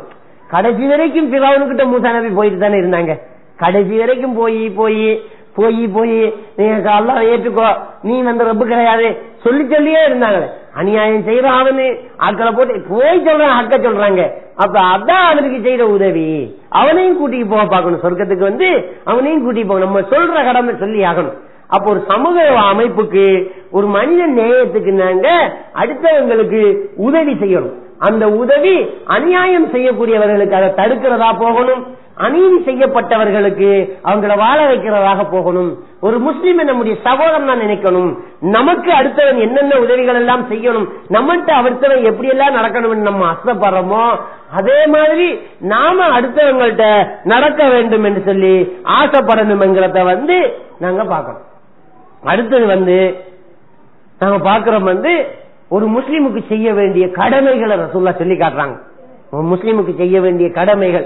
அவன் நோய்வாய்ப்பட்டா அவனை பார்க்க போக சொல்றாங்க ரசூலுல்லாஹி ஸல்லல்லாஹு அலைஹி வஸல்லம். அவங்க அப்படி எல்லாம் உதவி செய்ய சொல்றாங்க. நோய்வாய்ப்பட்டா அவனை பார்க்க போங்க. அவன் மௌத்தா போயிட்டான ஜனாசாவை தொடர்ந்து போங்க. விருந்து கிளஞ்சா பதில் கொடுங்க. தும்மி போட்டு அல்ஹம்துலில்லாஹ் யர்ஹமுக்கல்லாஹ் சொல்லுங்க. அவனுக்கு சலாம் சொன்னா அதுக்கு மறுமொழி சொல்லுங்க. இப்படி பல ஒரு கடமைகளை ரசூலுல்லாஹி ஸல்லல்லாஹு அலைஹி வஸல்லம் அவங்க சொல்லி காட்டி ஒரு மனித நேயத்தை சொல்றாங்க. அடுத்த மனசு புண்படுற மாதிரி நீங்க நடக்க கூடாதுங்கிறாங்க. 3 பேர் இருந்தால் 2 பேர் ரகசியம் பேசாதீங்கிறாங்க. இதை விட ஒரு மனித நேயத்தை சொல்லணுமா? 2 பேர் ரகசியம் 3 பேர் இருக்கும்போது 2 பேர் ரகசியம் பேசினா 3வது ஆள மனசு என்ன பாடுபடும்? ஏன்னா நம்மளை விட்டுட்டு பேசுறாங்க, நம்மளை பத்தி என்னமோ பேசுறாங்க போல இருக்குது, நம்மளை பத்தி தான் என்னமோ அள்ளி கொட்டுறாங்க போல இருக்குது நினைக்குமா இல்லையா? அவங்களை பத்தி பேசாட்டியும் அப்ப பேசக்கூடாதுங்கிறாங்க. 3 பேர் இருக்கும்போது நீங்க 2 பேர் பேச வேண்டிய ஒரு விஷயம் இருக்குது, 3வது ஆளுக்கு சம்பந்தம் இல்லாத விஷயம். ஆனா நீங்க 2 பேர் ரகசியம் பேசணும்னா அப்ப பேசாதீங்க. இன்னும் 4 பேர் வந்தது பிறகு நீங்க பேசணும், அல்லது புற நேரத்துல பாத்துக்கணும். இப்ப நீங்க 2 பேர் ரகசியம் பேசினா 3வது ஆள மனசு சங்கடப்படும். அப்படி 3 பேர் இருக்கும் போது 2 பேர் ரகசியம் பேசக்கூடாது. அது வரைக்கும் ரசூலுல்லாஹி ஸல்லல்லாஹு அலைஹி வஸல்லம் அவங்க சொல்லி காட்டுறாங்க. அப்ப அடுத்தவர்களுக்கு உதவி செய்யற விஷயத்த பெருமானார் ஸல்லல்லாஹு அலைஹி வஸல்லம் அவங்க அந்த அளவுக்கு எடுத்து காட்டுறாங்க. இதுல நாங்க ஒரு சம்பவத்தை பார்க்கிறோம். பெருமானார் ஸல்லல்லாஹு அலைஹி வஸல்லம் அவர்கள்ட்ட ஒரு விருந்தாளி வாரார். ஒரு விருந்தாளி வந்தா ரசூலுல்லாஹி ஸல்லல்லாஹு அலைஹி வஸல்லம் சஹாபியை கூப்பிட்டு சொல்றாங்க, மனைவிமார்கள்ட்ட யாரிடத்தையாவது போய் இரவு சாப்பாட்டுக்கு ஒரு விருந்தாளி வந்திருக்கிறாரு, அவருக்கு ஏதாவது விருந்து கொடுக்கறதுக்கு வசதிகள் உண்டான்னு கேட்டுட்டு வாங்க. அவருக்கே டவுட் எந்த மனைவி கிட்ட விடுறதுண்டு. அந்த அளவுக்கு அவர குடும்ப நிலைமை. அவர் ஒவ்வொரு வீடு வீடா போறாரு, ஒவ்வொரு வீடு வீடா போறாரு. எல்லா மனைவி கிட்டையும் போயிட்டு 9 மனைவி கிட்டையும் சந்திச்சுட்டு ரசூலுல்லாஹ் கிட்ட சொல்றாங்க, யார் ரசூலுல்லாஹ் எல்லாரும் சொல்றாங்க, எங்கள்கிட்ட தண்ணி தவிர வேற ஒண்ணும் இல்லைன்னு சொல்லிட்டாங்க. யார் ரசூலுல்லாஹ் இரவைக்கு சாப்பிடறதுக்கே ஒண்ணும் இல்லைன்னுட்டாங்க. 2 சொன்னத்தோட ஒரு சஹாபி கேக்குறா, யார் ரசூலுல்லாஹ் உங்க விருந்தாளியை நான் கூட்டிட்டு போகட்டுமாங்கிறாங்க. அன்றைக்கு நைட்டு அவருடைய எந்த வீட்லயும் சாப்பாடு கிடையாது. செய்யலமா தண்ணி தவிர ஒன்றும் இல்லைன்னுட்டாங்க. ஒரு சஹாபி போய் அரசுல நான் கூட்டிட்டு போகட்டுமா அவங்கள விருந்தாளி அப்படின்னாங்க. சொல்ல சந்தோஷத்தோட கூட்டிட்டு போக அப்படின்ட்டாங்க. இந்த விருந்தாளியை கொண்டே வெளியில வச்சுட்டு அந்த சஹாபி போய் மனைவிட்ட கேக்குறாங்க, ஒரு விருந்தாளி நபியுடைய ஒரு விருந்தாளியை கூட்டி கண்டிக்கிறேன், சாப்பாடு கொடுக்கணும் அப்படிங்கிறாங்க. அந்த பொம்பளை எவ்வளவு நளினமா நடந்துக்கணும், மாப்பிள்ளைகிட்ட எவ்வளவு நளினமா நடந்து சொல்றாங்க, உங்களுக்கு எனக்கும் சாப்பிடறதுக்கே சாப்பாடு இல்லைங்க, பிள்ளைகளுக்கு போதுமான அளவுக்கு சாப்பாடு இருக்குது, உங்களுக்கு எனக்கும் இல்ல, நம்மளுக்கு ரெண்டுக்கும் பட்டணி அன்றைக்கு, பிள்ளைகளுக்கு கொடுக்கறதுக்கு கொஞ்சம் இருக்குதுங்க அப்படிங்கிறாங்க. அப்ப சொல்றாங்க, இல்லம்மா விருந்தாளியை கவனிச்சே ஆகணும், என் அறாது இதை தான் பண்ணதும் பிள்ளைகள் வந்து சாப்பாடு கேட்டா எப்படியாவது நிதிரி ஆக்கிறீங்க, அது வரைக்கும் நான் பேசிக்கிறேன். பிள்ளைகளை தூங்க வச்சது பின்னால பிள்ளைகளுக்குரிய சாப்பாட்டை கொடுப்போம். சாப்பிடறதுக்கு நான் உட்கார்ந்த உடனே நீங்க விளக்கு திரிய சரி செய்யற மாதிரி நூத்துடுங்க. இந்த அஞ்சு இருக்க மாதிரி நெருப்பட்டி வசதிகள் எல்லாம் இல்லையே, விளக்கொண்டே இருக்கிறேன்னு சொன்னா இன்னொரு விளக்க தேடி போகணும், நெருப்பு எடுக்கணும். அப்ப நீங்க விளக்க திரிய சரி செய்யற மாதிரி விளக்க அணைச்சிருங்க. அப்ப இருட்டுக்குள்ள நான் சாப்பிடற மாதிரி பாசாங்க செய்யணும், அந்த மனுஷன் சாப்பிட்டுருவாரு. அப்ப விருந்தாளி அப்படி கவனிச்சிடலாமா அப்படின்னு கேட்டு ரெண்டு பேரும் பேசிக்கிட்டு, இவர் வந்த விருந்தாளிய பிள்ளைய நித்திரையாக்கிட்டு அவ வெறும் வரைக்கும் பேசியே இருக்கிறார். பிள்ளைய நித்திரையாக்கிட்டு வெறும் மட்டும் பேசிட்டே இருக்கிறார். அவர் நித்திரையாக்கி வளர்த்தாட்டினது பின்னால சாப்பாடு ரெடி தயாராயிட்டு வாங்க சாப்பிடுவோம் கூப்பிட்டாங்க. அப்ப வாங்க சாப்பிடுவோம் இவர் கூட்டிட்டு போறாரு. உட்கார்ந்து பாத்திரத்தை திறக்கிறதுக்கு இடையில அவ விளக்க சரி செஞ்சுட்டான், சரி செஞ்சு அணைச்சு விட்டுட்டான். இந்த மனுஷன் வந்து சாப்பிட மாதிரியே நடிச்சுக்கிட்டு இருக்கிறாரு. வந்த விருந்தாளி வயிறு நிறைய சாப்பிட்டு போறாங்க. அடுத்த நாள் பெருமானார் ஸல்லல்லாஹு அலைஹி வஸல்லம் அவர்கள் வந்து இந்த சஹாபிக்கு நடந்த இந்த சம்பவத்தை அல்லாஹ் வஹி மூலம் அறிவிக்கிறான். நபியே, சிலர் இருக்கிறாங்க தங்களுக்கு தேவை இருந்தும் அடுத்தவங்களுக்காக அதை விட்டு கொடுக்கக்கூடியவங்க இருக்கிறாங்க அப்படின்ற ஒரு வசனத்தை வந்து ரசூலுல்லாஹ் ஓதி காட்டி இந்த தோழர் பார்த்து சொல்லாங்க, அல்லாஹ் அவசியில இருந்து உங்களை பற்றி குர்ஆன் வசனத்தை இறக்கிறாங்க, வஹி அறிவிக்கிறாங்க. அப்ப அந்த சஹாபாக்கள் இந்த அளவுக்கு இருந்தவங்க, வாப்பட வாப்பட வாப்பட காலத்துல இவர வாப்பட வாப்பட வாப்பா எழுதிங்கிறதுனால போட்டு கொலைஞ்சவங்க. அவனுக்கு எனக்கும் பகை இல்லை, இது வாப்பா எங்க வாப்பா கடிக்க, அதுக்கு வேலை போட்டு அடிக்கிறது. அந்த அளவுக்கு பகைமை உணர்வு காட்டினவங்க எந்த அளவுக்கு போயிட்டாங்கன்னு சொன்னா, சொந்த பிள்ளைகளை நித்திரையாக்கி பட்டணி போட்டுட்டு ஒரு விருந்தாளிக்கு விருந்து கொடுக்கிற அளவுக்கு மனிதநேயம் அவங்கள்ட்ட வந்துச்சா இல்லையா, ஒரு சகோதரத்துவம் வந்துச்சா இல்லையா, ஒரு பிணைப்பு வந்துச்சா இல்லையா, இப்படி உதவி செய்தாங்க அந்த சஹாபாக்கள். அப்ப இன்றைக்கு நம்ம கிட்ட அதுல ஒரு சிறிய அளவு இருக்க வேணாமா, இருக்க வேணாமா, நம்ம இருந்தா வேலை இல்லை, வச்சு காட்டணும். நம்ம அடுத்தவன் பிரச்சனையில நம்ம தலையிட்டு அதை தீர்த்து வைக்க பார்க்கணும். அடுத்தவங்களுக்கு ஒண்ணு நம்ம நம்முடைய பிரச்சனை மாதிரி அதை ஃபீல் பண்ண பார்க்கணும். ஒருத்தருக்கு ஒரு அநியாயம் நடந்துட்டு அதை போய் நம்ம துக்கம் விசாரிக்க பார்க்கணும். இன்னும் சொல்ல போனா ஒருத்தர் மனசு உடைஞ்சு போய் உட்கார்ந்துக்கிறான்னு சொன்னா 4 பேர் போய் அவருக்கு நல்ல ஆறுதல் வார்த்தைகளை பேசின அவர் நிமிந்துடுவார். ஒத்துருமே வரல அப்படின்னு சொல்லி, நான் நோய்வாய்ப்பட்டு கிடந்த ஓட்டுல இருந்த ஒரு நாய் வரல அப்படின்னு சொல்லி திரும்ப வருத்தம் வந்தாக்கெல்லாம் இருக்கிறாங்கல்ல இல்லையா. சொந்தத்துக்குள்ள ஒரு ஆள் வைத்திய வருத்தம் வந்து ஓட்டுல 7 நாள் வாழ்ந்து இருக்குது, ஒருத்தம் வரல சாப்பிடறதுக்கிட்டு, பக்கத்து வாட்டெல்லாம் நிரம்பி குமியும். இவ என்ன குடும்பமா, நமக்கு ராத்த தங்கச்சி இருக்குது, நம்மள மாப்பிள்ளைக்கும் குடும்பம் இருக்குது, ஒருத்தனுக்கு ஒரு பிஸ்கட் போட்டி வேண்டிக்கு வர தெரியாதா, சரி ஒண்ணு சும்மா வந்து பார்க்க தெரியாதா, மனசு உடைஞ்சு போகுமா இல்லையா. அப்ப நம்முடைய குடும்பத்தை ரசூலுல்லாஹ் தான் சொன்னாங்க, நோயாளியை பார்க்க போங்க, அடுத்தவங்களுக்கு உதவி செய்யுங்க.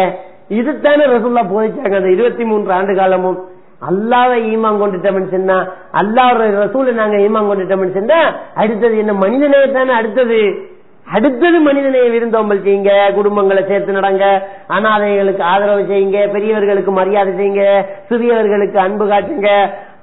இதுதானே ரசூலுல்லாஹ் சொல்லி காட்டினாங்க. அதை செய்யறோமா? அப்போ ஒரு அடிப்படை விஷயத்தை நாங்க வழங்கணும். அடுத்தவன் பிரச்சனை நம்ம தலையிட்டு பொய் எவ்வளவு பாவமானது, பொய் சொல்ற கூடாதானே.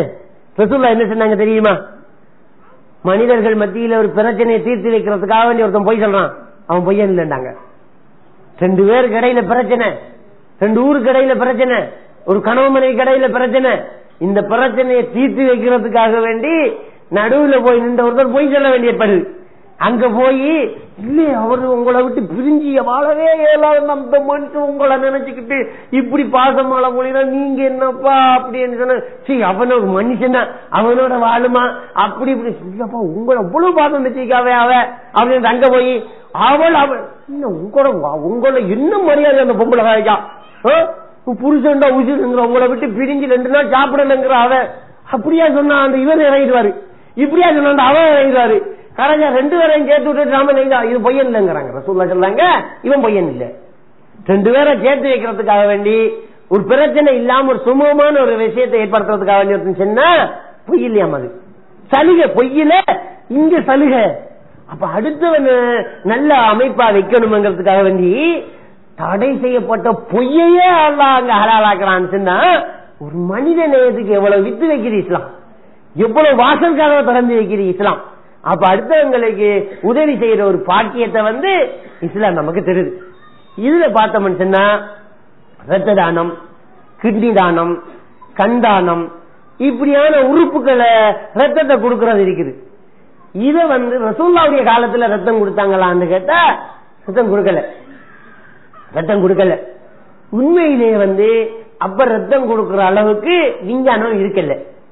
ஒரு மனுஷன் ரத்தத்தை எடுத்து இன்னொரு மனுஷனுக்கு ஊட்டி அவனை காப்பாற்றலாம் யோசிக்கிற காலம் இல்ல அந்த காலம். அது அல்லாஹ்வுடைய படைப்பை பாருங்க, கொடுக்க முடியுமான ஒரு அமைப்போட அல்லாஹ் மனுஷனை படைச்சிக்கிறான். படைச்சி ஒரு தேவை ஏற்படுற நேரத்துல ஒருத்தர ரத்தத்தை ஒருத்தருக்கு கொடுக்கலாம். அது எல்லார ரத்தத்தையும் எடுத்து கொடுக்க முடியாது. அவருக்கு நோய் இல்லாம இருக்கணும், அவருக்கு மஞ்சள் காய்ச்சல் வந்திருக்க கூடாது, எக்ஸ்பீரியன்ஸ் டெப்லெட் அவங்க 3 மாசத்துக்கு உள்ள பாதிச்சிருக்க கூடாது, அவங்க வயசுக்கு ஏற்ற மாதிரி வெயிட் இருக்கணும், அவங்களுக்கு 20 வயசுல இத்தனை கிலோ அவர் இருக்கணும், அதை விட குறைந்த அவரை ரத்தத்தை எடுக்க முடியாது, சேல் கட்டின புண்ணு அவர் உடம்புல இருக்கக்கூடாது, ரத்தம் இருக்கிறதா இருந்தா அவர் உடம்புல காயம் இருக்கக்கூடாது. இப்படி என்று சொல்லி அவங்க பார்த்தீங்கன்னா எடுக்க அவருக்கு பிரச்சனை இல்லாததான் எடுப்பாங்க, அவருக்கு பிரச்சனை இருக்கக்கூடாது. அப்படி பார்த்து அதுக்கு பின்னா ரத்தத்தை எடுப்பாங்க. ரத்தத்தை எடுத்த குரூப் பார்ப்பாங்க, என்ன குரூப் என்ன விஷயம் இருக்குது, இந்த ரத்தத்துல ஏதாவது பிரச்சனைக்கான்னு பார்ப்பாங்க. பார்த்து சரி இதெல்லாம் சரி எடுக்கலாம் அப்படின்னு சொன்னாதான் அந்த ரத்தத்தை எடுப்பாங்க. எடுத்து எல்லாரும் கேட்க முடியாது, இதே குரூப் உள்ள ரத்தம், இதே ரத்தம் யாருக்கு பொருந்தும் அவங்களையும் பார்த்து அவங்களுக்கு தான் இந்த ரத்தத்தை கொடுப்பாங்க. இந்த அளவுக்கு விஞ்ஞானம் இப்ப வளர்ந்து இருக்குது. இப்போ ஒருத்தனுக்கு உதவி செய்யறதுல உயிர் காக்கிறதுல ரத்தத்தையே கொடுத்து காப்பாற்றுற அளவுக்கு இன்னைக்கு விஞ்ஞானம் வளர்ந்திருக்கும் போது இத கொடுக்கறதுல ஏதாவது தடை இருக்குமா? இஸ்லாம் என்னவான்னு தடுக்கிற. சரி இத போங்க, ஒருத்தர ரத்தத்தை எடுத்தா அவன் அப்படியே செத்து போயிடுவானா? அவனுடைய ரத்தம் அண்டையில இருந்து ஒரு பாயிண்ட் ரத்தம் குறைஞ்சிருமா? புதிய ரத்தம் சுரந்துருமா? ஒரு ரத்தத்தை எடுத்துட்ட மனுஷன்னா அவருக்கு ரத்தம் ஆட்டோமேட்டிக்கா சுரந்துடும், மறுபடியும் அவர் ரிலாக்ஸ் ஆயிடுவார். இப்ப பாருங்க ரசூலுல்லாஹ் என்ன சொன்னாங்க தெரியுமா? உனக்கு அடுத்தவன் எப்படி நடக்கணும் என்று நீ விரும்புறையோ அப்படி அடுத்த விடயத்துல நீ நடக்கணும் ரசூலுல்லாஹ் சொன்னாங்க. இப்ப பாப்போம், நம்முடைய பிள்ளைக்கு ஒரு ரத்தம் தேவைப்படுது, என்ன நினைப்போம் நம்ம? யாராவது ரத்தம் தர மாட்டாங்களா? யாராவது நம்முடைய பிள்ளைக்கு ரத்தம் தர மாட்டாங்களா கேட்கிறோமா இல்லையா?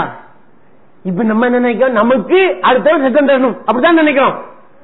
ரசூலுல்லாஹ் சொன்னாங்க உனக்கு அடுத்த ரத்தம் தரணும் நீ விரும்புறாய, இதே மாதிரி நீ அடுத்தவனுக்கு ரத்தம் கொடுக்க விரும்பாதவரை விசுவாசி ஆக மாட்டான்றாங்க. அவ்வளவுதான், அந்த ஹதீஸ் வழக்கம் தான். நீ உனக்கு விரும்புவதை அடுத்தவனுக்கு விரும்பாதவரை உண்மை விசுவாசி ஆக மாட்டான்றாங்களே. அப்ப என்ன அர்த்தம்? நம்முடைய பிள்ளைக்கு ஒரு கிட்னி ஃபெயிலியர், என்ன செய்வான்? யாராவது கிட்னி தர மாட்டாங்களா? கிட்னி என்ன சும்மா எடுத்துருவாங்களா? இந்த 2 கிட்னி இருந்தா ஒன்றுதான் வேலை செய்யுது, ஒன்று சேஃப்டி. மனுஷனுக்கு 2 கிட்னி எல்லாம் வச்சு படைச்சுக்கிறான். அப்ப விஞ்ஞானம் வளர்ந்து வந்த காலத்துல பாக்குறான் ஒன்றுதான் வேலை செய்யறது, ஒன்று சும்மா இருக்குது. ஒன்று பழுதா போயிட்டா அடுத்த ஆட்டோமேட்டிக்கா வேலை செய்யும். ஒன்று ஃபெயிலியரான அடுத்த வேலை செய்யும். யாருக்கு ஒன்று பழுதாகுதோ அடுத்தவங்க அவங்களுக்கு அடுத்தவங்க பழுதா போயிடுச்சு. ஒருத்தருக்கு ஒரு கிட்னி பழுதாகுதுன்னு சொன்னா அவங்களுக்கு என்ன செய்யணும், அடுத்த கிட்னி வேலை செய்யும். அதுல ஒரு 20 வருஷம் வாழ்வாரு, மறு அதுவும் பழுதாகத்தான் போகும். பழுதா போகலன்னு சொன்னா அவர் 70-80 வயசானாலும் ஒரே கிட்னி மட்டும் நான் இயங்க சும்மா நிற்கும், அப்படியே மண்ணோட மண்ணுக்கே சும்மா போகும். அப்போ ஒருத்தர் கிட்னி எடுக்கிறதா இருந்தா அவருக்கு கிட்னி பழுதாகிற சான்ஸ் இருக்குதா, இவரு கிட்னி இந்த கிட்னி ஃபெயிலியர் ஆகுமான்னு பார்ப்பாங்க. ஆகுனா இருக்க மாட்டாங்க, ஆகுனா இருக்க மாட்டாங்க. உனக்கு அந்த கிட்னி தேவைப்படும், ஆகாது நல்ல பிரகாசம் ஆகிக்குது, இல்ல மருத்துவ பரிசோதனை செய்வாங்க. இவர் டிஎன்ஐ பரிசோதனை செஞ்சு ரத்தத்தை எடுத்து பரிசோதனை செஞ்சு முழு உடம்பையும் செக் பண்ணி இவருக்கு ஏதாவது பிரச்சனைக்கான்னு பார்த்து இல்ல ஒண்ணும் இல்ல வேற கிட்னி எடுக்கலாம் தான் எடுப்பாங்க. ஆனா நம்ம கொடுக்காம மௌத்தா போனா கூட சும்மா ஒன்றோட தான் போறோம். நம்ம அந்த பாதிக்காமலே கொண்டு வரும். அவன் கொடுக்கலாமா இல்லையா? கொடுக்கிற அமைப்பு எடுக்கிற அமைப்பு வச்சுதான் நல்லா மனுஷனை படைச்சிக்கிறான். ஏன் அப்படி படைச்சிக்கணும்? அல்ல அப்படி படைச்சி இப்ப கையை எடுக்கிற அமைப்பை படைச்சிக்கானா? இல்ல, கிட்னி எடுக்கிற அமைப்பை படைச்சிக்கான், கண்ணை எடுக்கிற அமைப்பை படைச்சிக்கான். மௌத்தா போனதுக்கு பின்னால நம்முடைய கண்ணை தானம் செய்யலாம். நம்ம மௌத்தா 9 மணிக்கு 6 வரைக்கும் நம்முடைய கண் உயிரோட தான் இருக்க போகுது. அப்ப நம்ம மௌத்தான நம்முடைய கண்ணை கொடுக்கலாம் யாருக்கும்? நம்முடைய கண்ணால இன்னொருத்தன் பிரயோஜனப்படுறான். அந்த நன்மை எல்லாம் நம்முடைய கபருக்கு வந்துகிட்டு இருக்கு, நிலையான தர்மங்கள். அப்ப சிலர் நினைப்பாங்க, அப்ப எப்படி கண்ணு எடுக்க, கண்ணு இல்லாம எல்லாம் மறுமையில எழுப்பிடுவான். நம்ம மௌத்தா கூட கண்ணோட மௌத்தானோம், அல்ல அப்படித்தான் எழுப்புவான். மௌத்தாவும் போது எப்படி மௌத்தா அப்படித்தான் எழுப்பான். பிறகுதான் கண்ணை எடுத்தாங்க. நீ கண்ணை கொடுக்காட்டியும் புதைச்சி எடுத்தானே கண் போயிட்டு. நம்ம கண்ணை கொடுக்காம மௌத்தானாலும், நம்ம மௌத்தானது பிறகு நம்முடைய கண்ணை எடுக்காம அடக்கினாலும் அங்க போய் மண்ணு திங்கத்தான் போகுது. கண்ணை மட்டும் இல்ல, எல்லாம் திங்கத்தான் போகுது. அப்ப இந்த கண் தானம் செய்யறது, இந்த கிட்னியை தானம் செய்யறது, இந்த ரத்தத்தை தானம் செய்யறதெல்லாம் அடுத்தவங்க செய்யற உதவிதான். நமக்கு ஒண்ணு வந்தா கேட்கிறோமா இல்லையா? ரசூலுல்லாஹ் அதானே சொன்னாங்க, உனக்கு அடுத்தது எப்படி நடக்கணும்? நம்முடைய பிள்ளைக்கு கொண்டு கண் இல்ல, உனக்கு கண் இல்ல, யாராவது நமக்கு கண் தர மாட்டாங்களா? மௌத்தா போனது பின்னால மண்ணுக்கு போற கண்ணை நமக்கு தர மாட்டாங்களா? கேட்கிறோமா இல்லையா? யாராவது நமக்கு கிட்னி தர மாட்டாங்களா? யாராவது நமக்கு ரத்தம் தர மாட்டாங்களா? கேட்கிறோமா இல்லையா? அதைத்தான் கொடுக்க. இந்த மனித நேயத்தை எவ்வளவுக்கு நம்மளால அடுத்தவங்களுக்கு உதவி செய்யலாமோ செய்வோம். அதுல எந்த ஒரு தடையுமே கிடையாது. இந்த அளவுக்கு